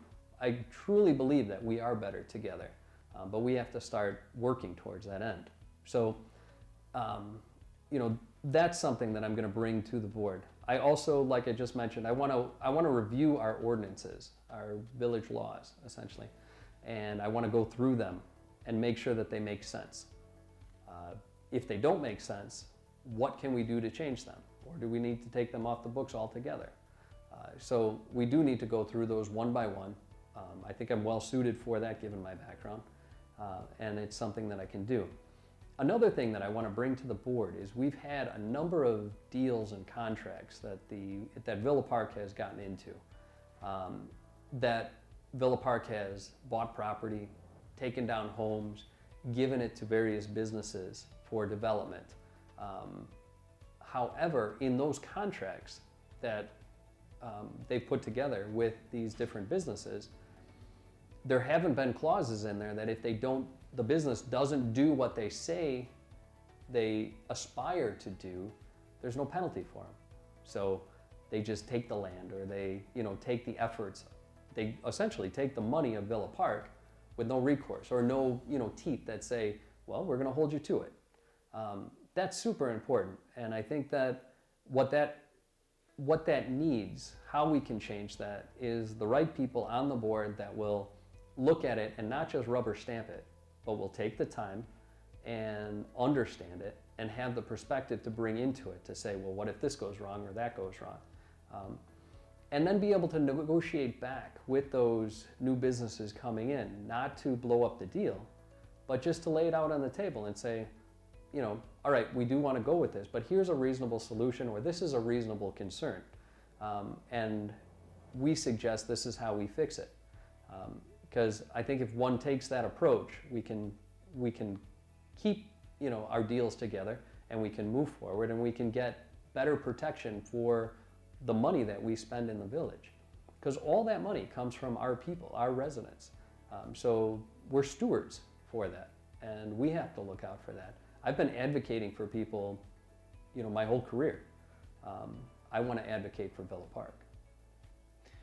Jack, is there anything else that you would like the residents of Villa Park to know about you? I'm a fair person. I'm a reasonable person.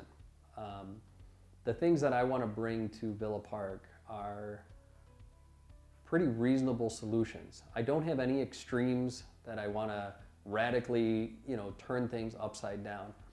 I don't think that's good, to radically turn things upside down, because what we need to do is we need to bring in all opinions, and we need to bring everybody together, and then we need to find something that works for everybody.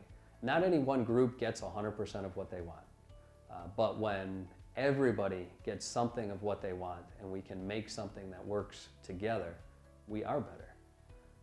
So I would like people to understand that. I'm going into, you know, running for a trustee and wanting to be a trustee because I really think that what my skill set is, I can bring benefit to Villa Park. I think that, you know, after 4 years of having me on the board and building consensus, that Villa Park will be better for it. Our economic areas will be better for it. Our burdens of residential real estate will be better for it. I think that we will have more amenities and better plans in Villa Park. I'm a planner. You know, I want to put something together. I can see the big picture. So I think it's important that, you know, people in Villa Park know that.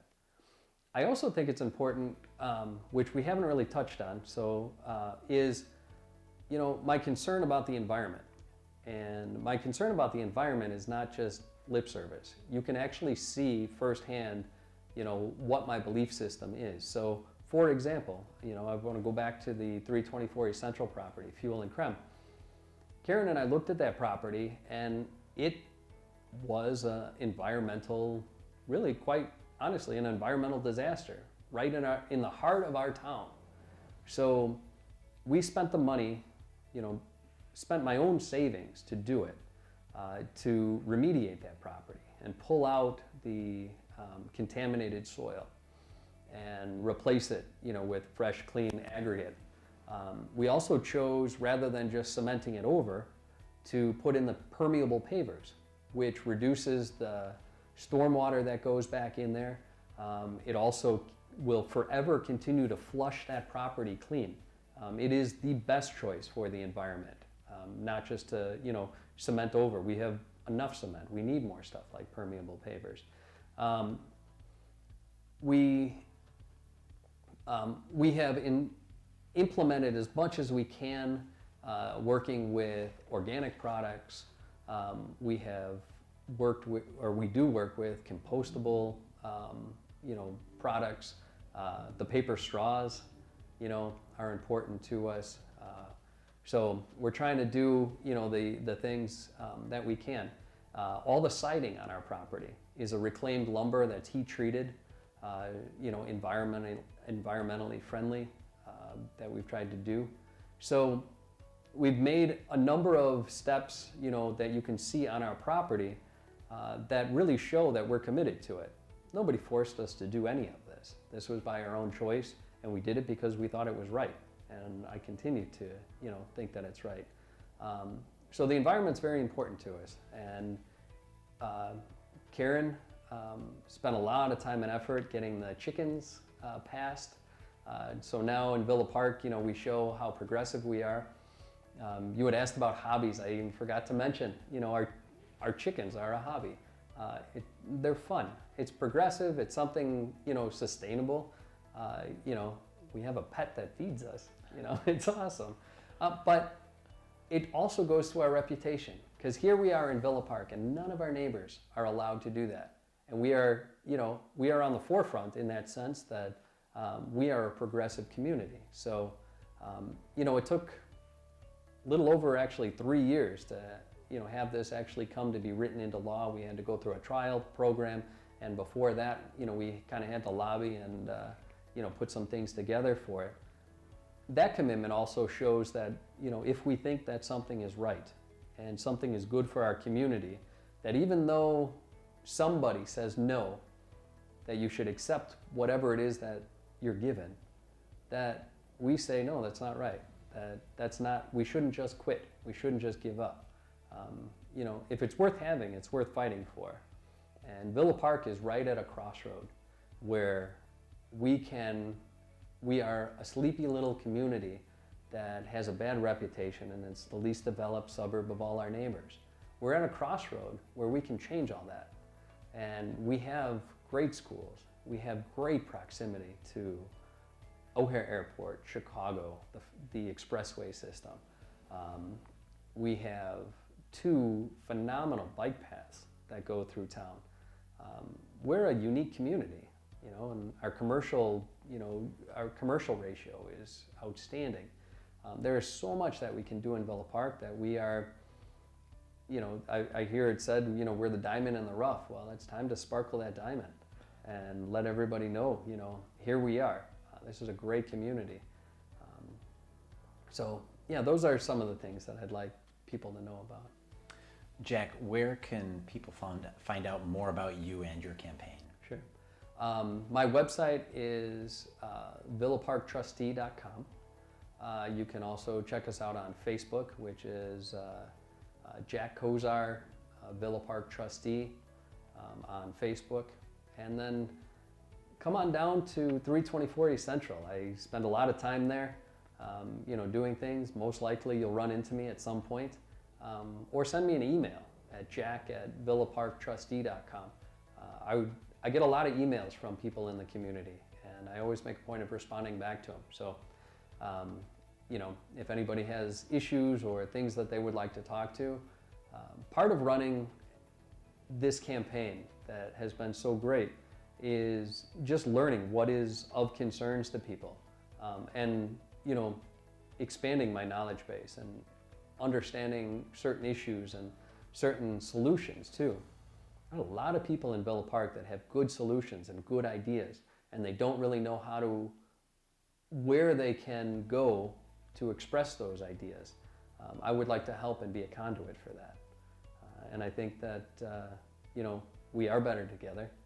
I love where I live, and I want everybody in Villa Park to love where they live. Vote for Jack Kozar for trustee, and let's all do this together. This is not just my campaign, it's everybody's campaign. Thank you. Everybody, this is Jack Kozar. He is running for village trustee in the consolidated election coming up April 6th here in Villa Park. Jack, I just wanted to thank you again for taking the time out of your busy schedule to do this interview, and you're doing a great service to the community. Thank you. All right. Well, thank you for taking your time and putting all this together. So it's awesome, all that you do for the community, and the interest that you take to be able to inform everybody. So thank you, Kevin. I appreciate that. Thanks. All right.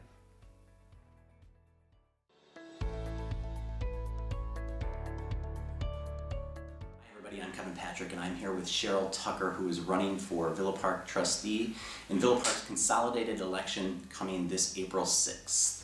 Hi Cheryl, thank you for joining us. Thank you for inviting me. It's nice to be here. Just really quick,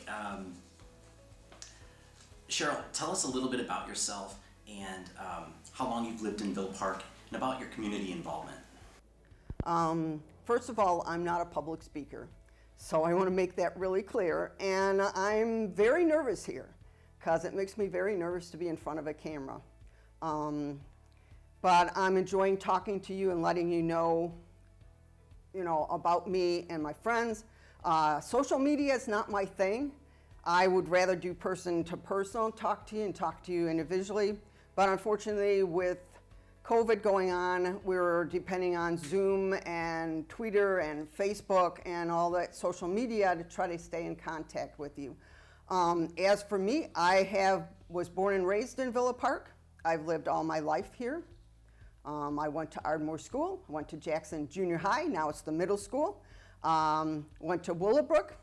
I have basically raised 2 children, a daughter Adrian, a son Andrew, both of who have moved out of the state and are raising families of their own right now. I was active at Willowbrook, and I'm still active with the Willowbrook Alumni Association. I was very active at the high school when I went through Willowbrook. I was involved in the orchestra, badminton, track, most of the student group activities at that time. I've had a position, so I've handled conflicts. I've had positions as president, vice president, and editor of things. I'm also an active judge for a competition for Hot Rodders of Tomorrow. For those that don't know it, it's a high school group that got organized to save auto technology in the high schools. So our group is a nonprofit organization, and what we do is go around the country and organize competition for high school kids. 5 kids on a team. They learn to work together as a group. They basically learn that they have to help each other. They have to communicate to each other, so we're teaching those skills. And they're competing to get scholarship money so that they can make it to the colleges they want of choice.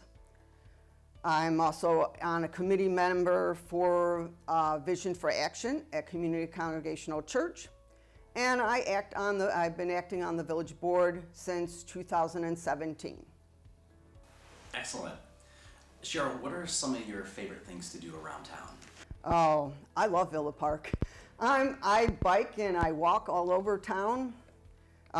Basically, I shop in the area when I can because I support Villa Park. I go to the events that the VFW, Willowbrook High School does, the Kiwanis does. I love the concerts in the park that gets put on by the Park and Rec and Kiwanis.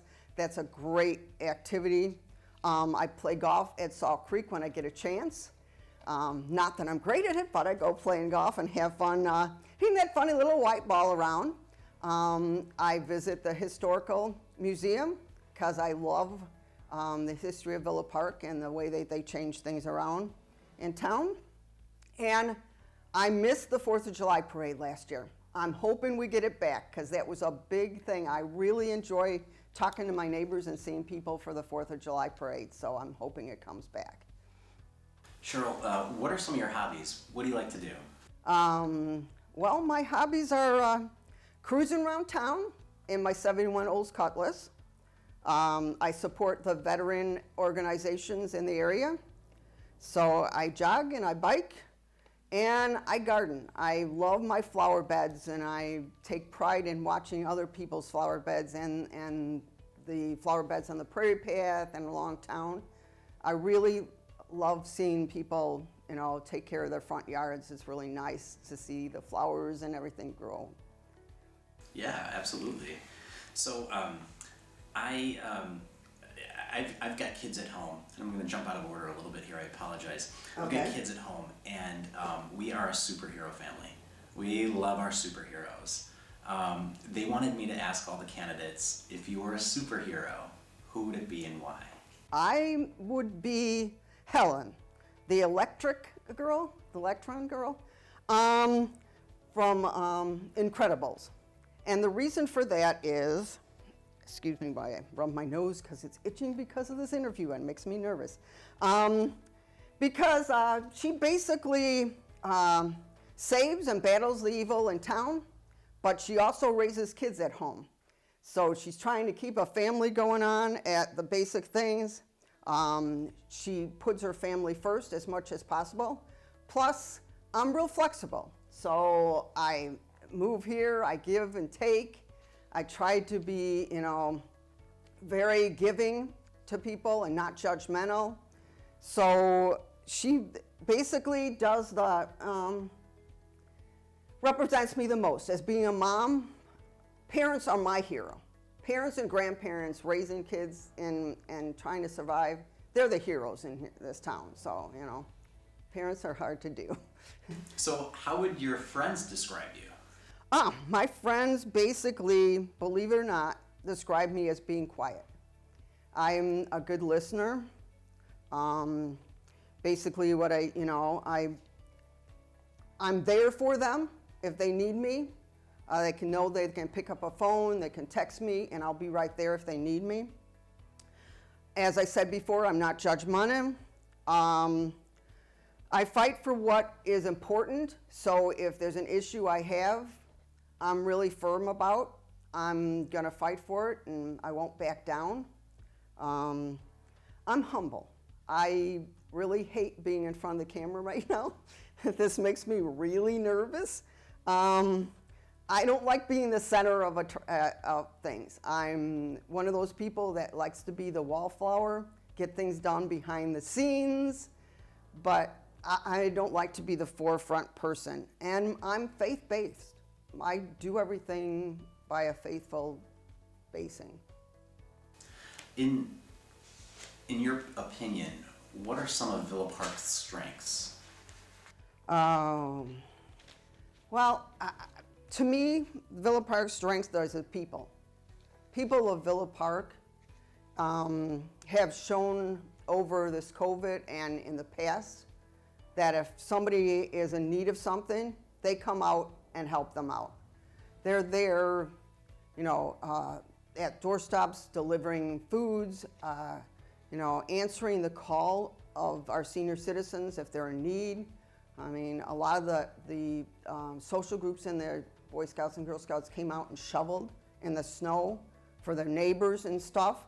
To me, Villa Park speaks of the people. The people of Villa Park take pride in this town. And it's really important to me that I love that. That's the strength of this town, is that everybody that lives here stays for a long period of time. We got people that have lived in this town for 60 or 70 years. They don't move because they take pride in this town. And that's the strength of Villa Park, their pride in this. Absolutely. I agree with that statement, 100%. In your opinion, Cheryl, what are some things that you think that the village could improve upon? Basically, I went away for college and when I came home, I was very disgusted on our roads and the flooding going on here. I mean, I grew up in the town. I don't remember our roads being such disastrous places and people having such issues with flooding. That bugged me. I mean, it really concerned me. Some of the changes that were done in the village, like Lufkin, it used to be a fishing pond. Now, I don't know if the environmental people did or whatever, but they made it impossible to be a fishing area. I'm glad we've got North Terrace for people to fish, but Lufkin Pond was a place where you could congregate on the south side and fish too. I mean, kids spent hours fishing there on Saturdays, and during the week. So there's a lot of things. I mean, of course, funding is really hard to get by the state and federal government, and we're working really hard to do that in Villa Park, but I think there's some areas that we could improve on, like any town, and get. That leads me into the next question, is how can the village of Villa Park become more family friendly? First of all, get more businesses that are family oriented. To me, I see a lot of businesses in town that are oriented to the adult population, the middle group type bars. We've got lots of bars. We've got a lot of things that want video gambling in town, tobacco shops. I'd like to see the mom and pop type business come back, or the family oriented ones where the kids can go. I mean, Crumb was a great example. I love the ice cream shop coming back into town for the kids to go to.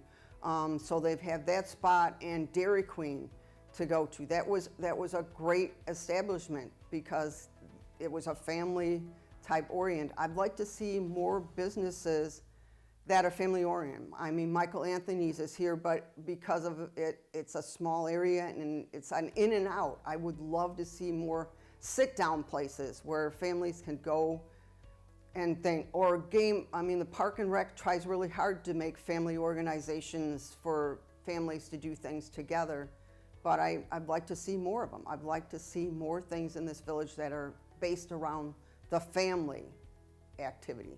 Game places or some, bowling, or we did have a bowling alley at one time. I'm really going back. We had a bowling, we had a theater in Villa Park, and those are all gone. I'd like to have something more family oriented in town. Cheryl, here we are. You're up for re-election. What motivated you to run for the office in the first place, and what motivates you now? Okay, what motivated me in the first place to run for office was the fact that I would go and stand on the podium on this side and talk to the board up there, and I would get a lot of head shaking, but I never thought they were listening to me, that they were really hearing what I had to say and took into consideration what I thought was important as a resident of Villa Park. So, as I said, I'm not a politician, so I really wanted to avoid doing that, but I had a couple friends come to me and say, if you run and you get elected, then your voice is going to be heard and you get a vote. You get a vote on this. So maybe you should consider doing it. So I said, well, I'm not really a politician. And they said, well, we'll help you. And I said, okay. You help me, run and talk to people because I'm not really, that gung-ho. And they did, and needless to say, I got elected. Now that I'm elected in the office, in 4 years doesn't give you enough time to do everything you want to do. You get started, you learn the routine, you just get your feet wet, and then you find out you're up for election again. So I'd like to get re-elected because I haven't finished making a statement for the people of Villa Park. There's still a lot I'd like to say and do, and I'd like to continue fighting for things that I think are important. I mean, I am solely behind trying to get a rec center and a pool back here. It hurt me seriously, badly. I mean, I was very tear-strucken when I had to discontinue Lufkin Pool. That really hurt, but it was an issue of, it was worth more, well, let's put it this way, it would more cost efficient to build a new facility than try to fix Lufkin. And that really hurt me.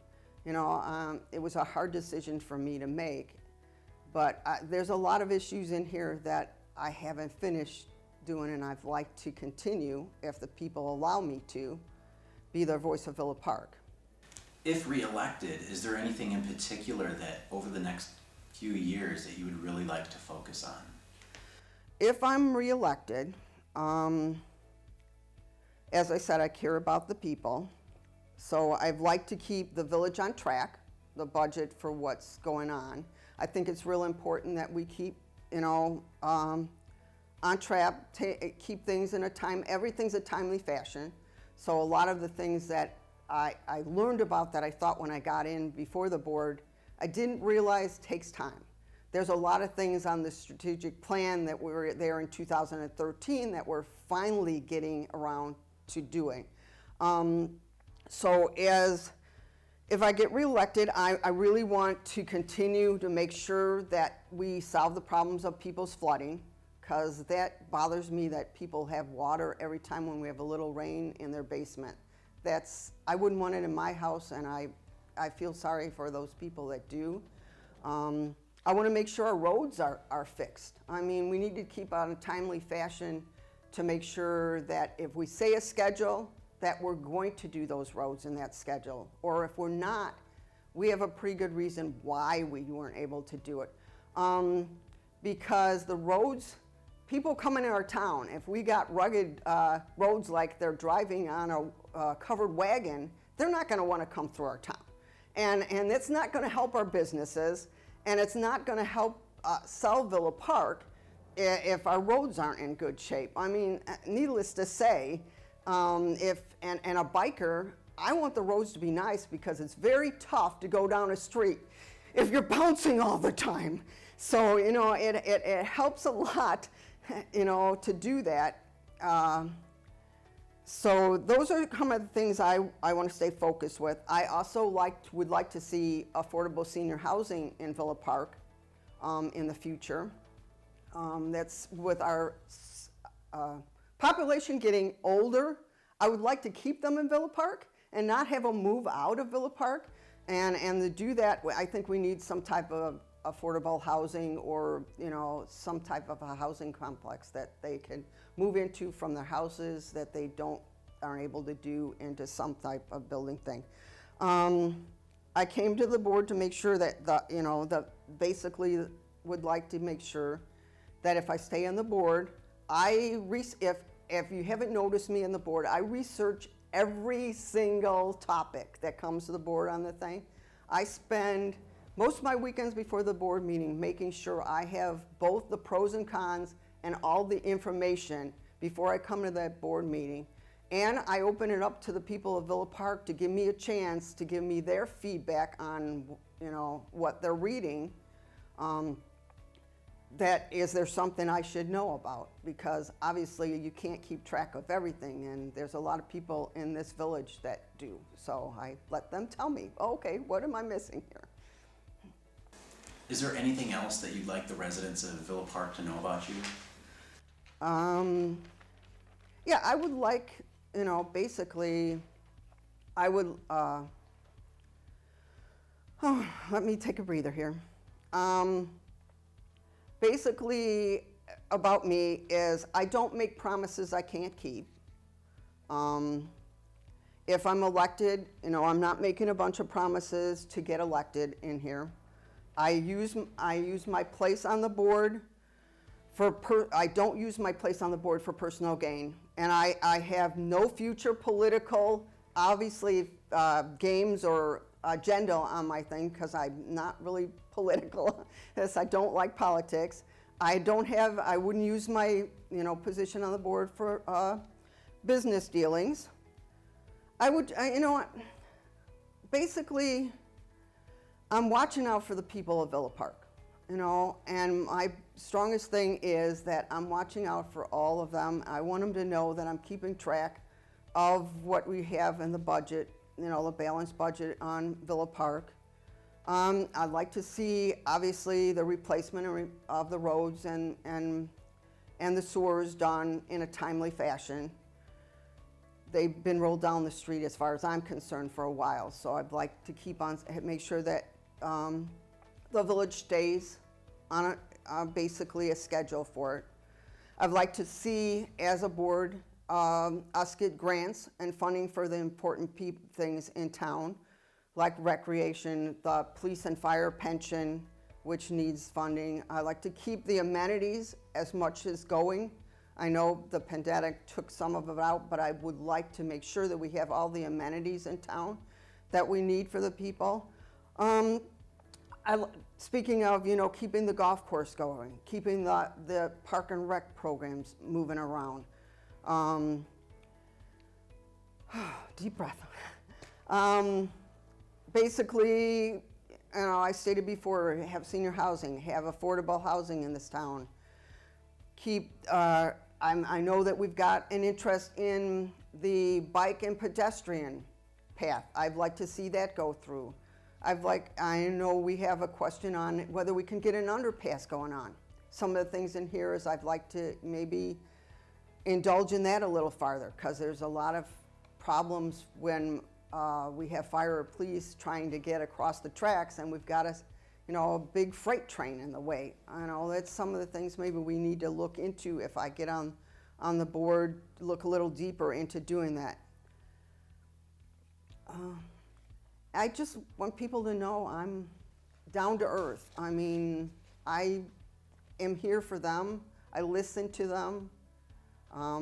I don't always agree with everything I get, of course, but I take into account and I do state what they're saying, and it is important to me that people are happy in the town. I take pride in the town, they take pride in it, and as a person, it's really important to me that the people of Villa Park get heard, that it's not just, okay, you know, I'm gonna come to the board, you talk to me. As I said, you talk to me, but everything I said to you doesn't matter to me. Okay, you're just saying words and blah, blah, blah, but as a board, I listen to what they say, and I take heart in it. I mean, if you took the energy to come to the board to talk to us, it's obviously important, very important to you. And for us to take the time to listen is really important to me. Cheryl, where can residents find out more about you? Well, as I said, I don't like the social media, but I do have an email. It's tuckerfortrustee at gmail.com. I also have a Facebook page up that is Cheryl Tucker for Trustee. So they can look on those two sites for me. You also can reach me right now at my website from the village, which is, you know, Tucker for Trustee at, I always forget that, little part. But also the other thing is, as I'm walking around town, I am leaving flyers around for people to tell you about it. So I'm trying to talk to you face to face, but as it says, if I miss you, you're gonna see a flyer on your door just explaining what's going on and what I believe in. Everybody, this is Cheryl Tucker. She is running for re-election come this April 6th of this year. Cheryl, I just wanted to take a moment to thank you for doing the interview and thank you for being here. Thank you for doing this. It's nice to be able to, if nothing else, talk to people through a camera and let them know how I feel and how important this election is. So by all means, get out there and vote April 6th.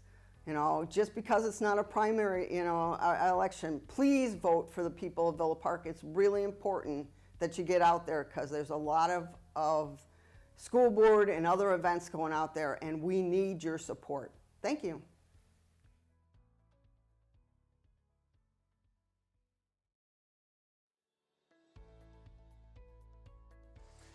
Hi everybody, I'm Kevin Patrick and I'm here with Jack Corkery, who is running in this year's consolidated election on April 6th for Village Trustee. Jack, thank you for being here today. Thank you for taking the time out of your busy schedule. Well, thanks for having me. I appreciate the chance to talk. Thank you, sir. So to begin our interview here, I'd just like you to tell us a little bit about yourself, how long you've lived in Villa Park, and are you involved in the community in any way? Sure. My name is Jack Corkery, as we've said. I'm a lifelong resident of Villa Park. I'm 23 years old, so 23 years. My grandparents bought a house in town in 1951, and we've been around ever since. So, you know, me, my dad, everyone in my family, we all went to St. A's, we all went to Willowbrook.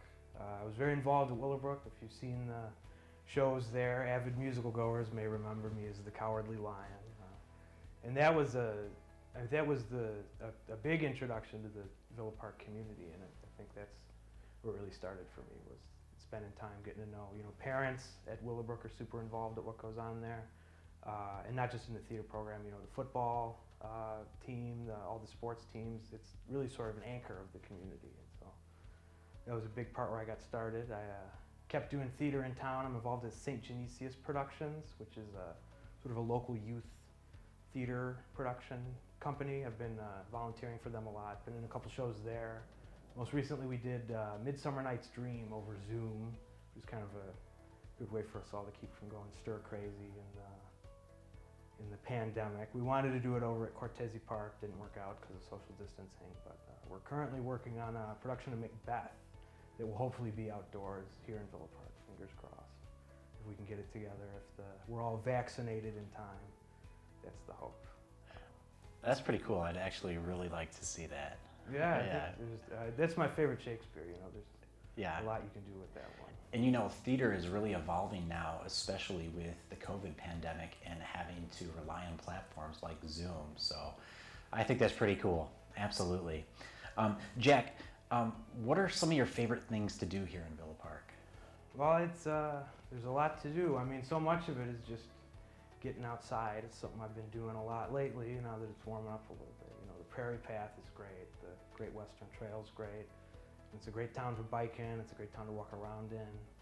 I like to do karaoke at Josephine's. That's a big one. You know, sort of scratch the performing itch when I can. It'll probably be one of the first things I do after I get vaccinated. Go sing there. I got a lot of friends and family that live here in town, and so most of it's just, you know, seeing people I know and spending time with them. You know, it's great. You go out for a walk, you see 3 people you know, you stop, you talk. It's a community here, and I think that's what really draws me to the town more than anything. Now, you kind of touched on it a little bit about your involvement with the theater and karaoke as well. But do you have any hobbies? Besides karaoke? Yeah. Well, that's the big one. That's the big one, all right. I did the arts. I love creative expression, you know, myself and others. So I spend a lot of time drawing and painting. I like watercolors, especially. I like animation. I've been working on a claymation short recently when I got time. There's not much time with the campaign, but it's a slow process anyway. So I finished up one claymation short recently, and I'm looking forward to getting started on the next one. It's a good exercise in patience, definitely. And performing too. Like I said, I still perform around town. I did it as a career for a bit, but I find it's a lot more fun if you're doing it for fun. Once it's your job, it kind of sucks a lot of the fun out of it. So I've been performing. I plan to continue to perform and just get up on stage and look like an idiot. That's one of life's greatest pleasures, I think. So I plan to keep doing that. Jack, how would your friends describe you? Oh, it's funny, the adjective that they use, I think most frequently, is chill. You know, people say he's relaxed, he's low-key, and I don't always feel relaxed or low-key or chill, but that's the one that I get the most, I think, is they say he's very laid back. I hope they would say that I'm a good friend. I really try to be, you know, look out for people, be there for them, and they all do that for me, of course. I guess that's what I'd say. They call me a chill, low-key good friend, I would hope. Maybe I'll ask them after this and make sure. So I have a question presented for my kids, actually. Oh, yeah? My kids have asked me to ask each candidate a special question for them. So the question that I have for you, Jack, is if you were a superhero, who would it be and why? Oh, man. It's hard to say any of them because I just feel like I don't have the physique. But if I was going to pick, I always like Spider-Man. I like that he's the friendly neighborhood Spider-Man, right? That he's not fighting aliens or demigods, that he's just a guy who looks for ways to help out the people in his neighborhood and his town and his community and sees what he can do for them. He's a real sort of regular guy kind of superhero, you know. No shade to Batman, but he never has to worry about how he's going to pay the rent. You never see Superman cramming for a history test. When I was a kid and going forward, I always sort of had a soft spot for Spider-Man. I think he's got the sort of energy that we all ought to be carrying forward. Just looking out for our neighbors, keeping an eye on the people around you, and using what powers you have responsibly for the betterment of all. Friendly neighborhood Spider-Man. The friendly neighborhood Spider-Man. It's a great catchphrase. It's a good ethos. Jack, in your opinion, what are some of Villa Park's strengths? I think it's a beautiful town. You know, it's easy to forget around this time of year. It's just warming up, but I love just walking around town, and you know, we got a lot of trees, a lot of greenery, a lot of nice old houses.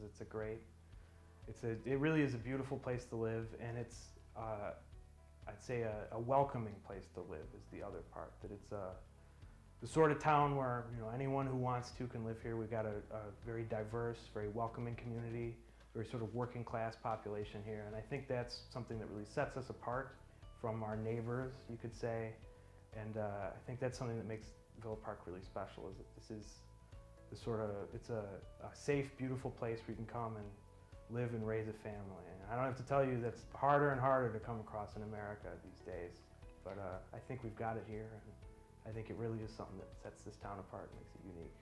Absolutely, absolutely. In your opinion, what are some things that the Village of Villa Park could improve upon? So there's a few things. One thing that I've thought, and I've heard probably the most from when I'm out talking to people in the area of government specifically, is just communication.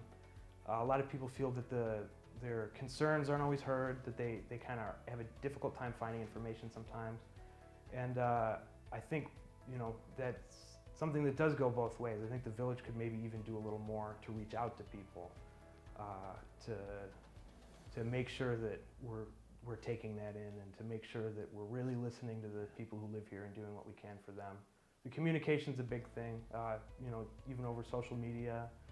I think that's something that could be used a lot more. Email, we got to get creative. It's COVID, so you can't see people face to face. I know that's coming to an end soon, but hopefully, fingers crossed, it's coming to an end soon.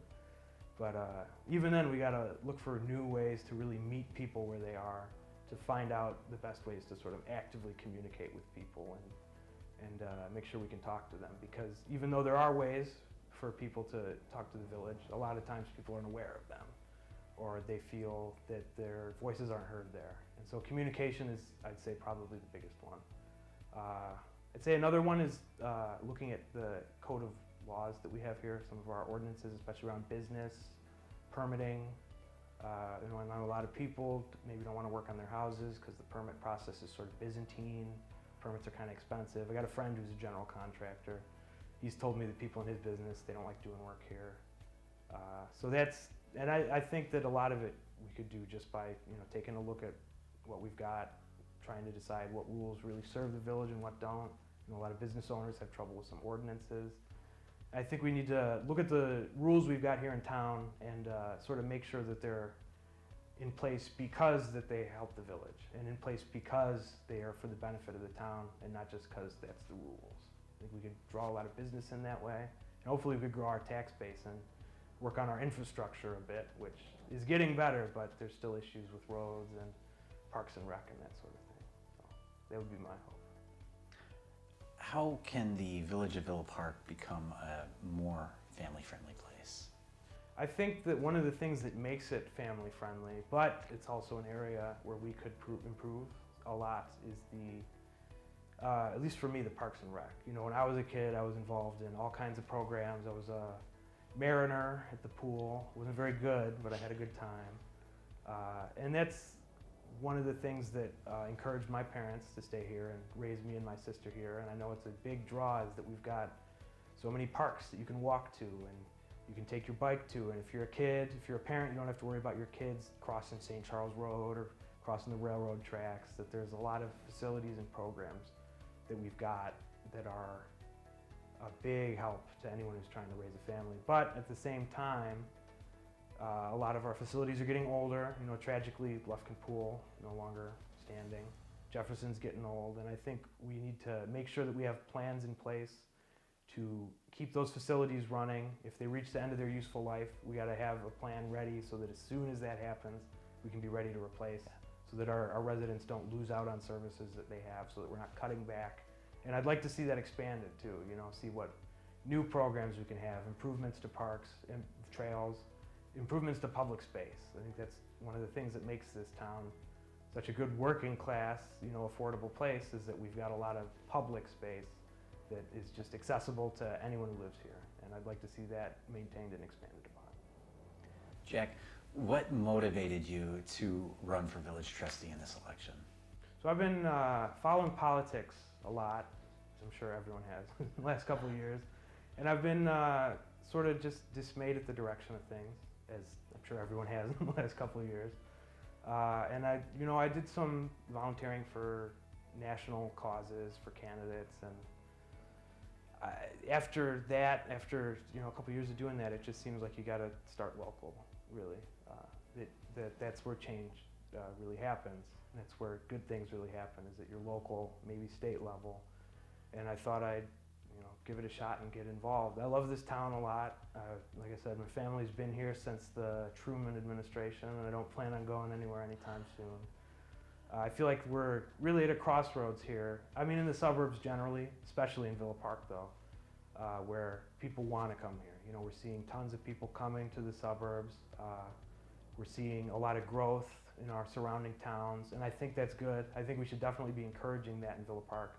But I want to make sure that that growth happens in a way that also serves the people who live here, that make sure that we stay the sort of place where retirees can live, where young families can live. And so why I get involved in Villa Park specifically, it's because I feel like we're really at a moment right now where we need to, we can grow and we should grow and we need to grow.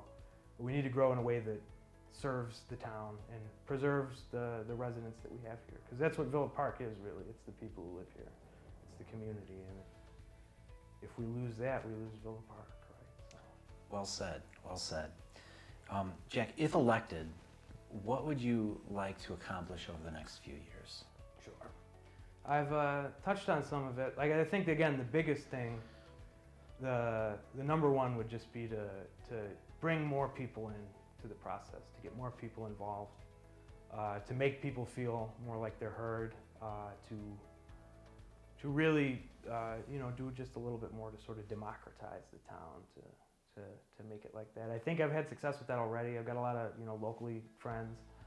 local friends who have not been involved in local politics until I started hounding them to knock on doors for my campaign, and now they're all paying attention and getting involved. And I think we could do a lot more of that. I'd like to see more people come to town meetings, and I do think it's a part of it's on the village certainly to reach out and bring people in. I'd like to speed up infrastructure. I know we had the road referendum. It's been delayed a couple times. And I really do think that by just looking at our codes, looking at our ordinances, really making a plan to sort of make this a sort of a more business-friendly town, develop our commercial avenues. We've got quite a few downtowns. It's one of the funny things about Villa Park is we don't have downtown. There's the Ovaltine area, there's the area on Ardmore, there's the other area on Ardmore by the train station, we've got North Avenue, we've got Roosevelt, so it's hard to sort of centralize that. And I've been encouraged by a lot of the growth we've seen in the Ovaltine area, and I think that we could be doing a lot to bring more business in, more new business, small business especially, to the commercial areas elsewhere in town. I think a big part of why we've seen so much in the Ovaltine sort of neighborhood is that it's a very walkable place. It's right by the two trails. There's a bunch of parks right in the area. It's right by my house. Just personally, it's easy for me to walk there. And I think if we maybe put a little more development into walkability in other parts of the town as well, then we could see some of that. And we'd see more growth too, because if you look at surveys, that's what people want when they're coming to suburbs. They prioritize suburbs that have that sort of pedestrian-friendly, bike-friendly infrastructure is huge. It gives you sort of, one of the things that's great about city life is being able to walk places without the expense. It's very expensive to live in the city. And I think that's one thing I definitely like to work on. One more, and this is a little more of a personal thing, but I think it would help us out a lot at a reasonable cost, would be to just work on expanding the village's support for the arts in this town would be a big thing. Public art is I love a good statue, I love a good mural. There's currently a ordinance against business owners having murals on their property, I believe. That's one of the things that I look at, and it just seems like it probably made sense back when it was passed, but it's a different sort of town, it's a different place, people want different things, and public art like that it's a really easy way to make your town unique. People see it, they're interested, they stop, they patronize the bars, they patronize the restaurants, they come check out Villa Park and see what it's all about. With St. Genesius, that organization has been incredible, an incredible booster for community cohesion. I'll never forget when we were doing 1776 a couple of years ago, I want to say 2 years ago, we did it at the Willowbrook Auditorium.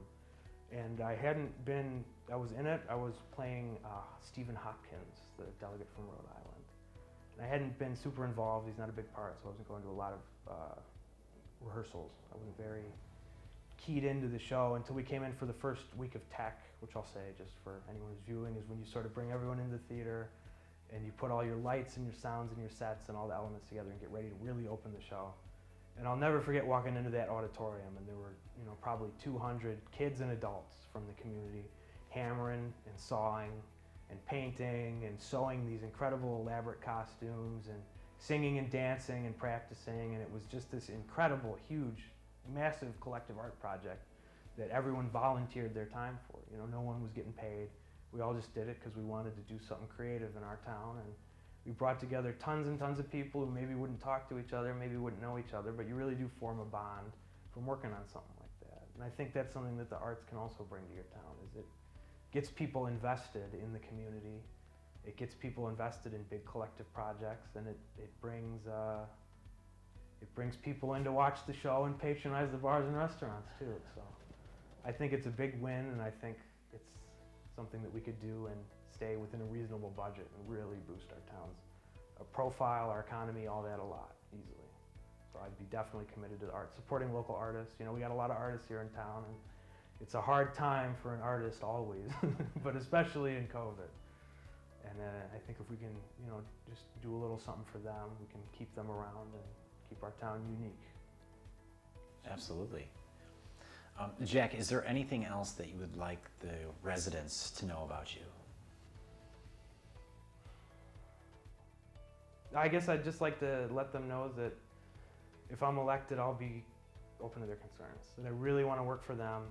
I've got a email I set up for the campaign, and I'm not going to stop answering those emails if I'm elected. But, I would like the people of Villa Park to know, if I'm elected, you can feel free to reach out, call me, email me, any way you can get in touch with me. I want to hear from you. If you want to yell at me, I'm an adult, I can handle it. And that I'd like to see all of you more involved in the government as well, and that's what I'm dedicated to getting done if I'm elected. So that's what I would like to say.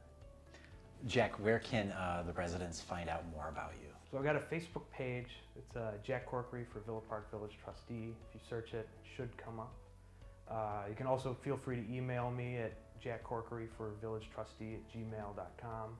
It answers all those, and I really do want to hear from people, because a big part of putting the campaign together has been going out and talking to people and hearing their concerns and trying to figure out what we can do to address them. The more people I hear from, the better the whole thing works. So I have a website coming soon. I know that'll be linked on the Facebook page too. Well, everybody, this is Jack Corkery. He is running for village trustee in the next election coming April 6th. Jack, I just wanted to thank you for being here to do the interview and taking time out of your busy day again to be here and do this. I appreciate any chance to talk to people. I always appreciate it. So thanks for bringing me on. Thank you.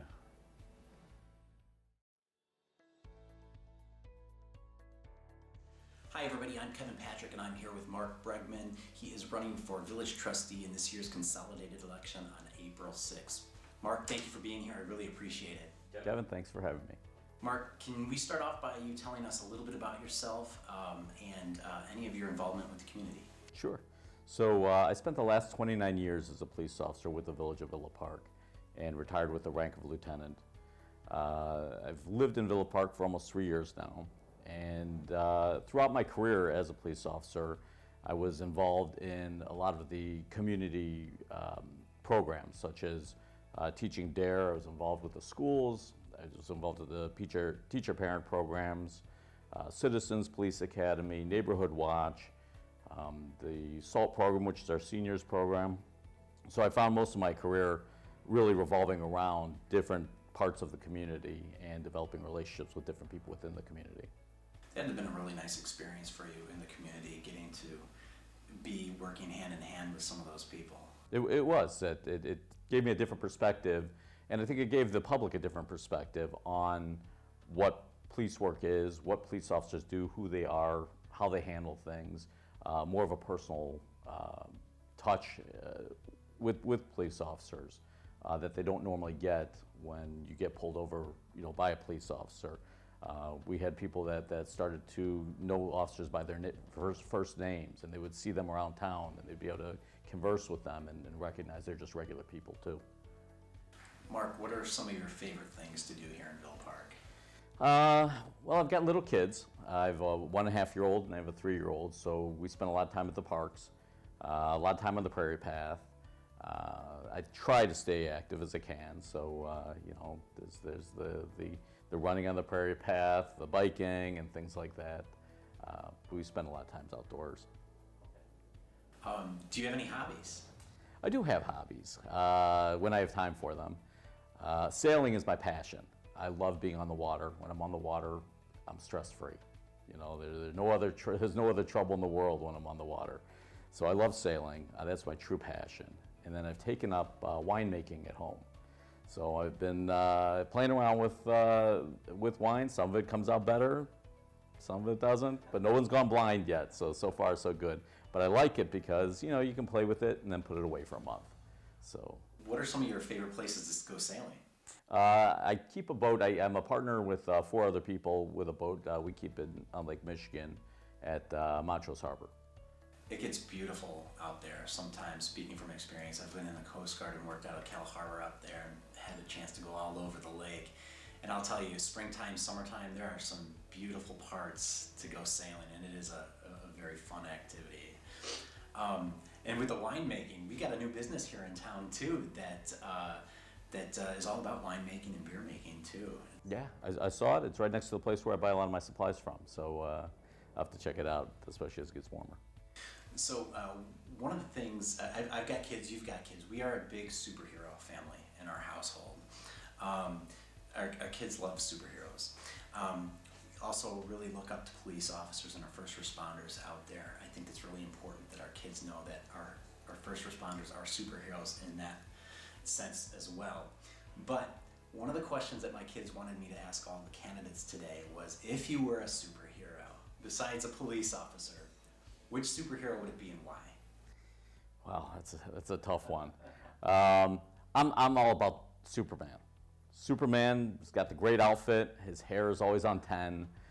He's got the flies. He's got the vision thing going on. The Man of Steel. He's kind of more of the roundabout superhero without all of the technological stuff. So he's more natural, and I like that. All right. Great. Marc, how would your friends describe you? Well, I hope they describe me well. I think they would describe me as laid back, honest, with integrity, an even-keeled person, try to think things through, chew around ideas a little bit. But I think they would mostly tell me I'm reliable. Marc, in your opinion, what are some of Villa Park's strengths?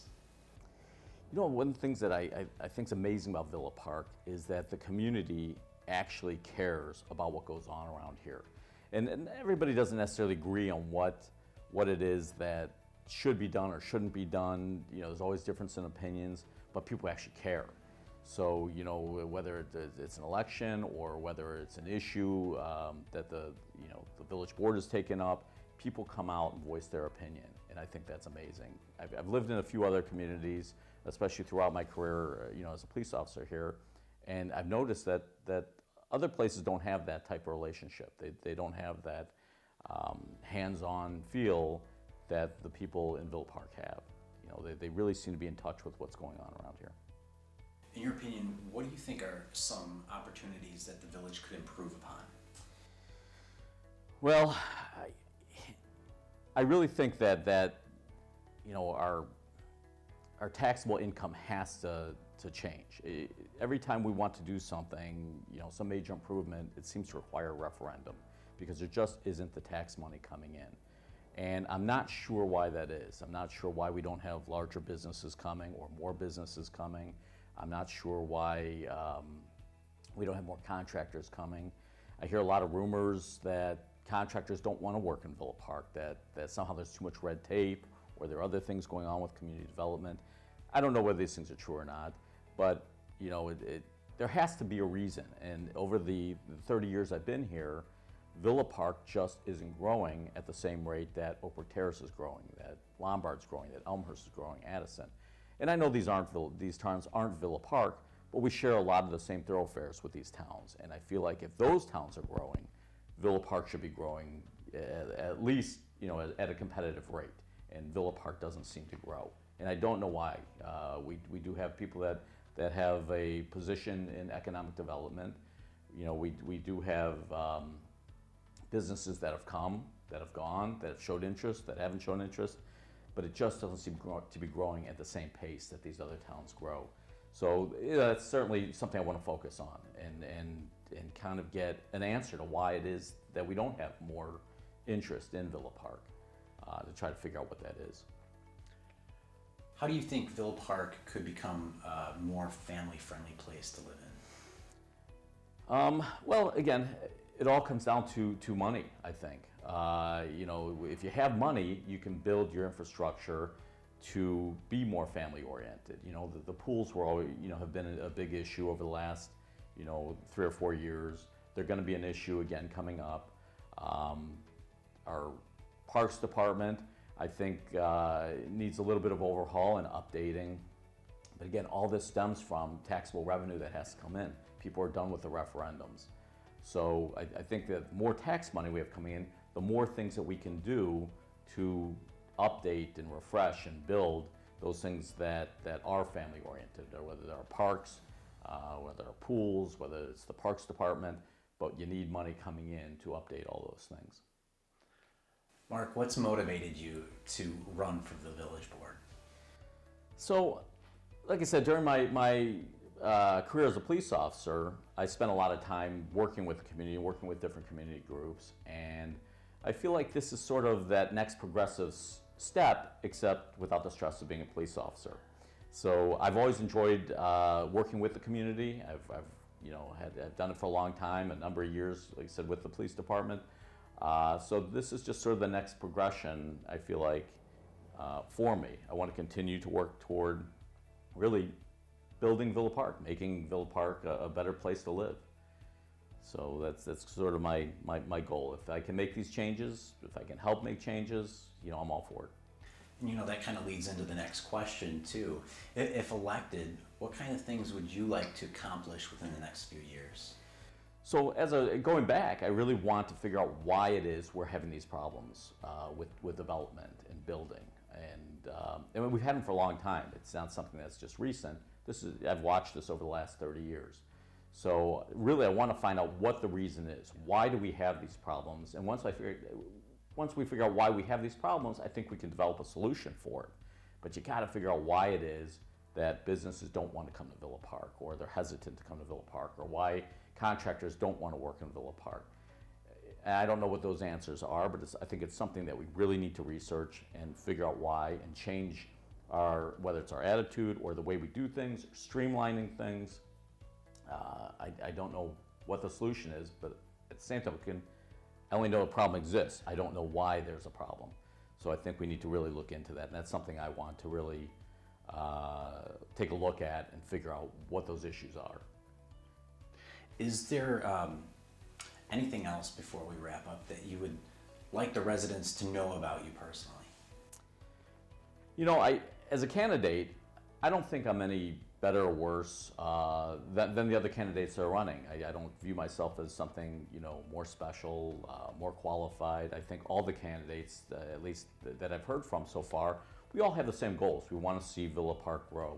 We all want to see businesses come into Villa Park and be successful in supporting the businesses that we currently have.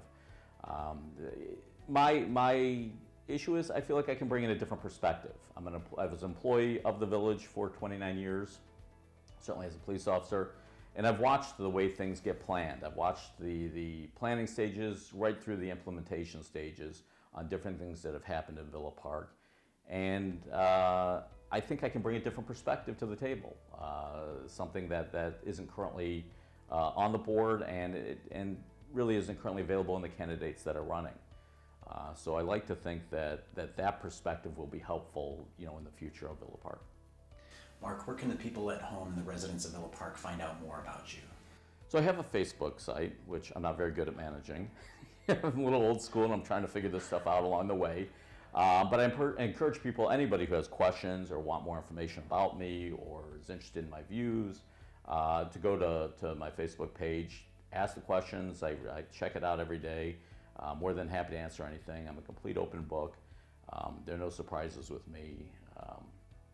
So please, get onto my Facebook page. Anything you want to know, go ahead and ask, and I'll be happy to answer it. Thanks. Everybody, this is Marc Bregman. He is candidate running for village trustee in this election, the consolidated election coming this April 6th. Marc, thank you for taking the time to do this interview. I really appreciate it. You're doing a great service to our community. But thanks again for being here. Thank you. Thanks for having me.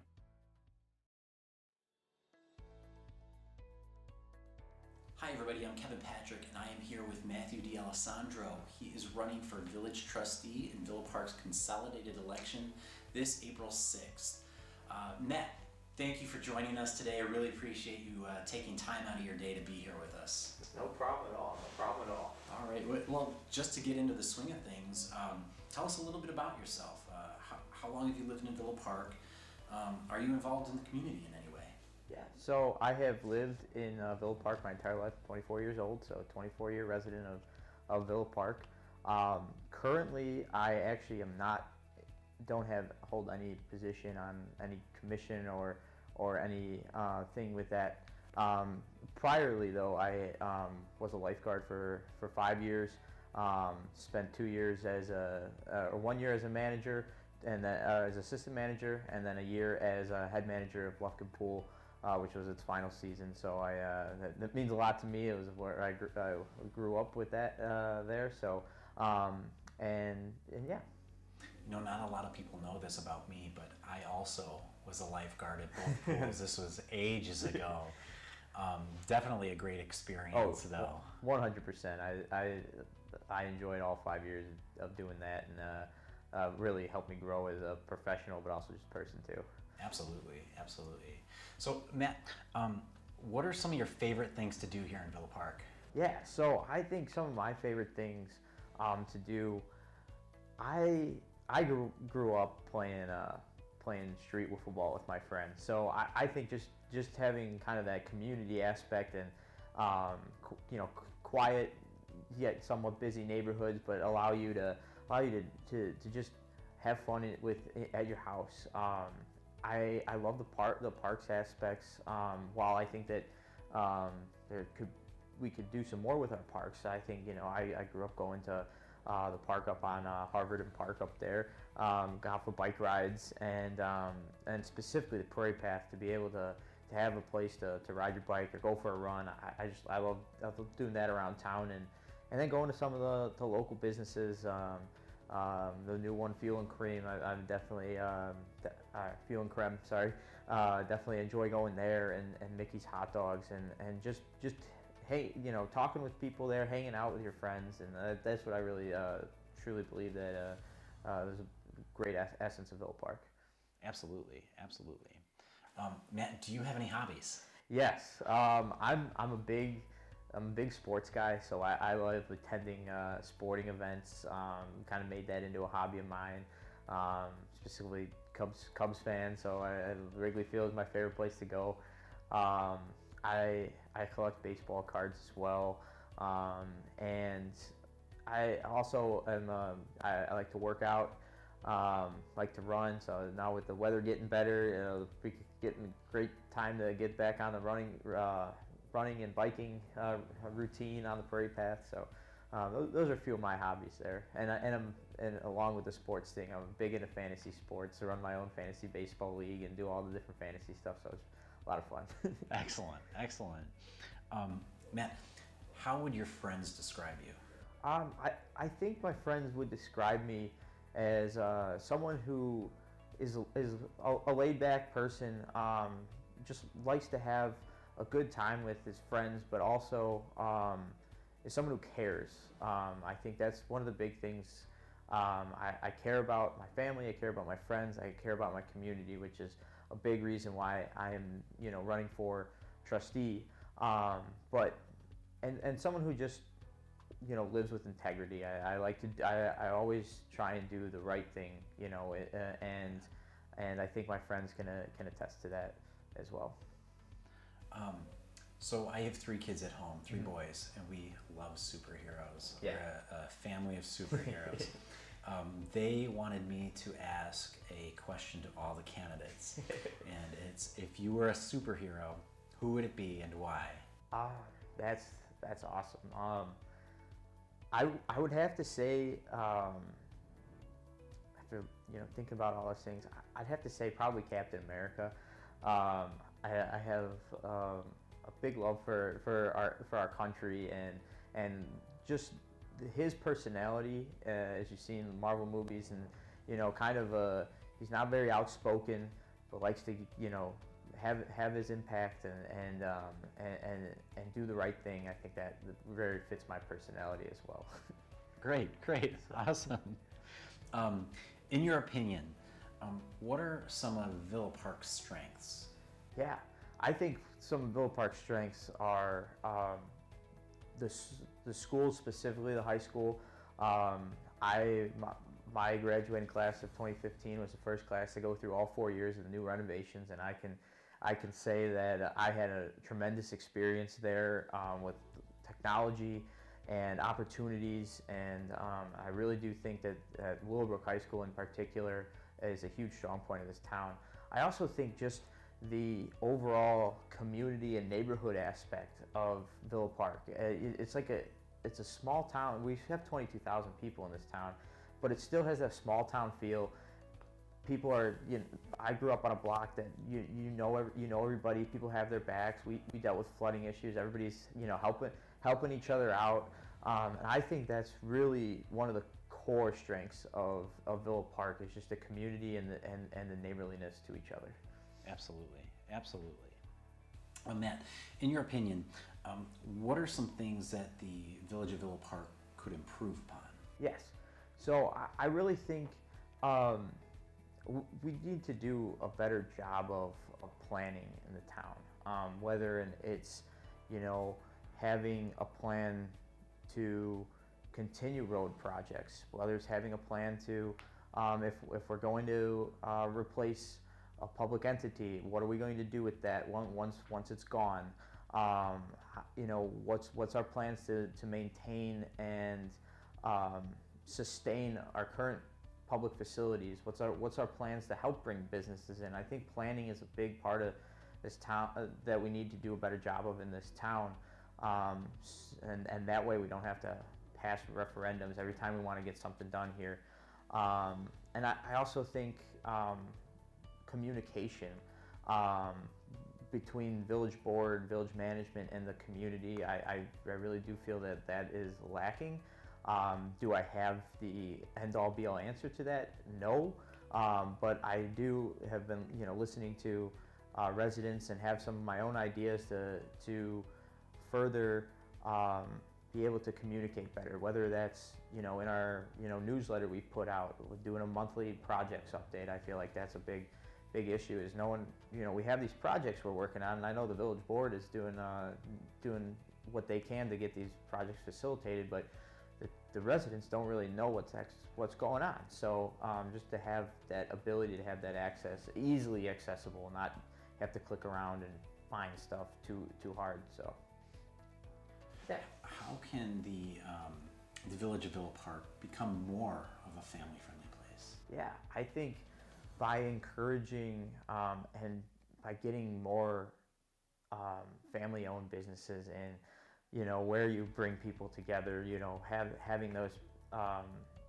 places to do that, having a centralized location for a community pool and a rec center eventually, I think that's going to do wonders for community and families around here, and it will allow access to even more different recreational programs that, again, are big to families, and also just promoting the sense of community. I think that, like I said, is a strength, but with all strengths you can continue to work on it and really promote that with with the different things we have, like Summerfest and things like that, and then people get a better sense of community and allows for it to be a really family friendly place to live.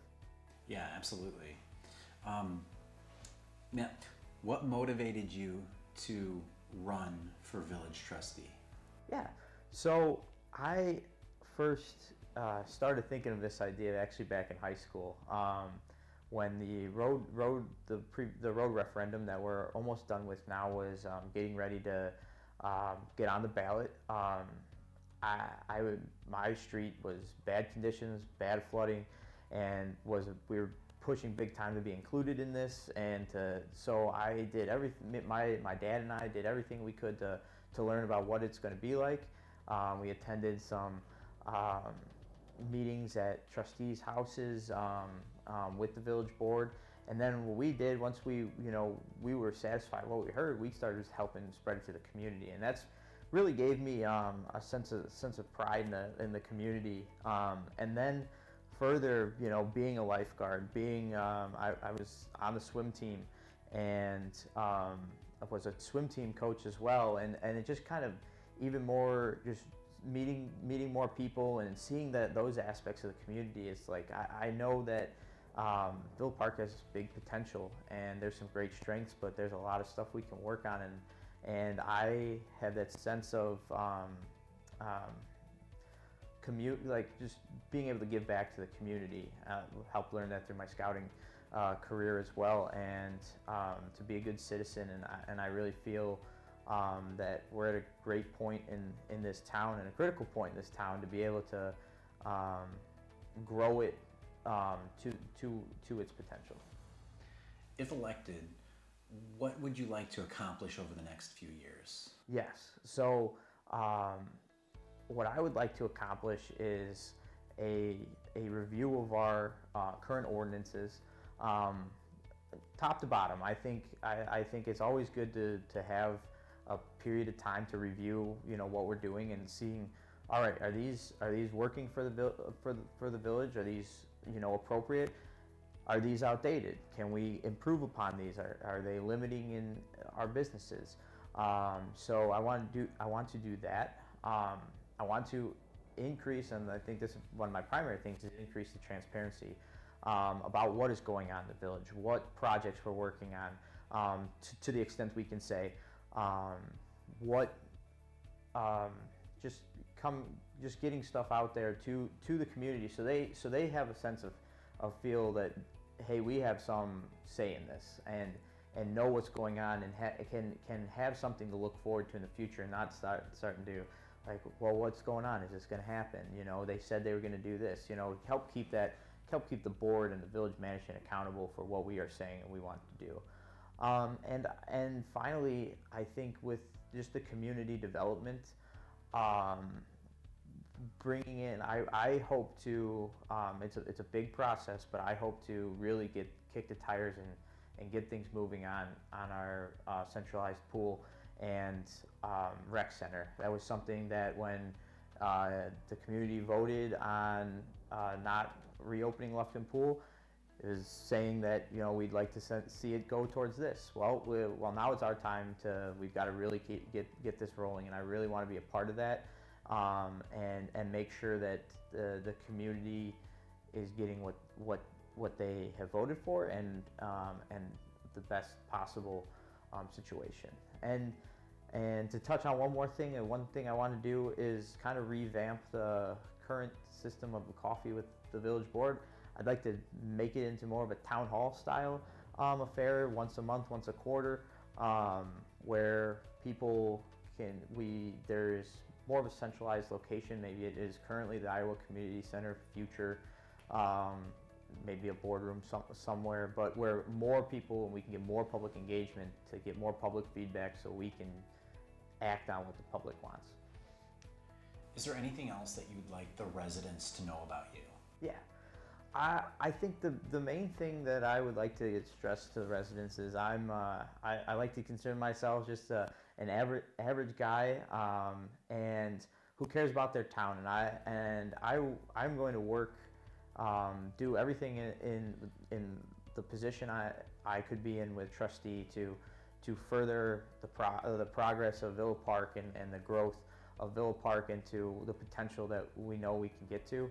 And I'm going to do it with honesty and integrity. I take a lot of, those are two core values of mine that I take with me in everything that I do, and you can count on that from me to get the truth told and to get our projects and goals done the right way. Everybody, this is Matthew D'Alessandro. He is running for village trustee in the next election coming this April 6th. Matt, I just wanted to thank you for taking time out of your day to be here to do this interview. I really appreciate it, and thank you for good service to the community. Thank you. No problem. I just want to say thank you to you, Kevin, for putting this on. When you first contacted me about it, I was super excited, and I really think it is a great idea. It's with the current situation and COVID and everything, it is kind of hard to.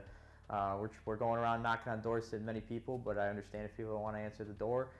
So I hope this is I think this is a great way to get the message out there, and just to see, with you being on the village board as well, to see kind of this community, that's working towards seeing who could be working with you and stuff. So I really think it was a great idea. I appreciate it. Well, thank you. I appreciate that. Matt, where can residents find out more about you? Yes, so we have the Facebook page we are running. It's D'Alessandro for Villa Park Trustee. We have a bio in there. We have consistent posts with the message we're getting across.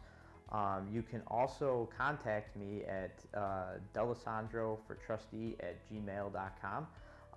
There you can answer any questions, and if you want a brochure that we have or a yard sign, you can message on Facebook or email, and that'd be great.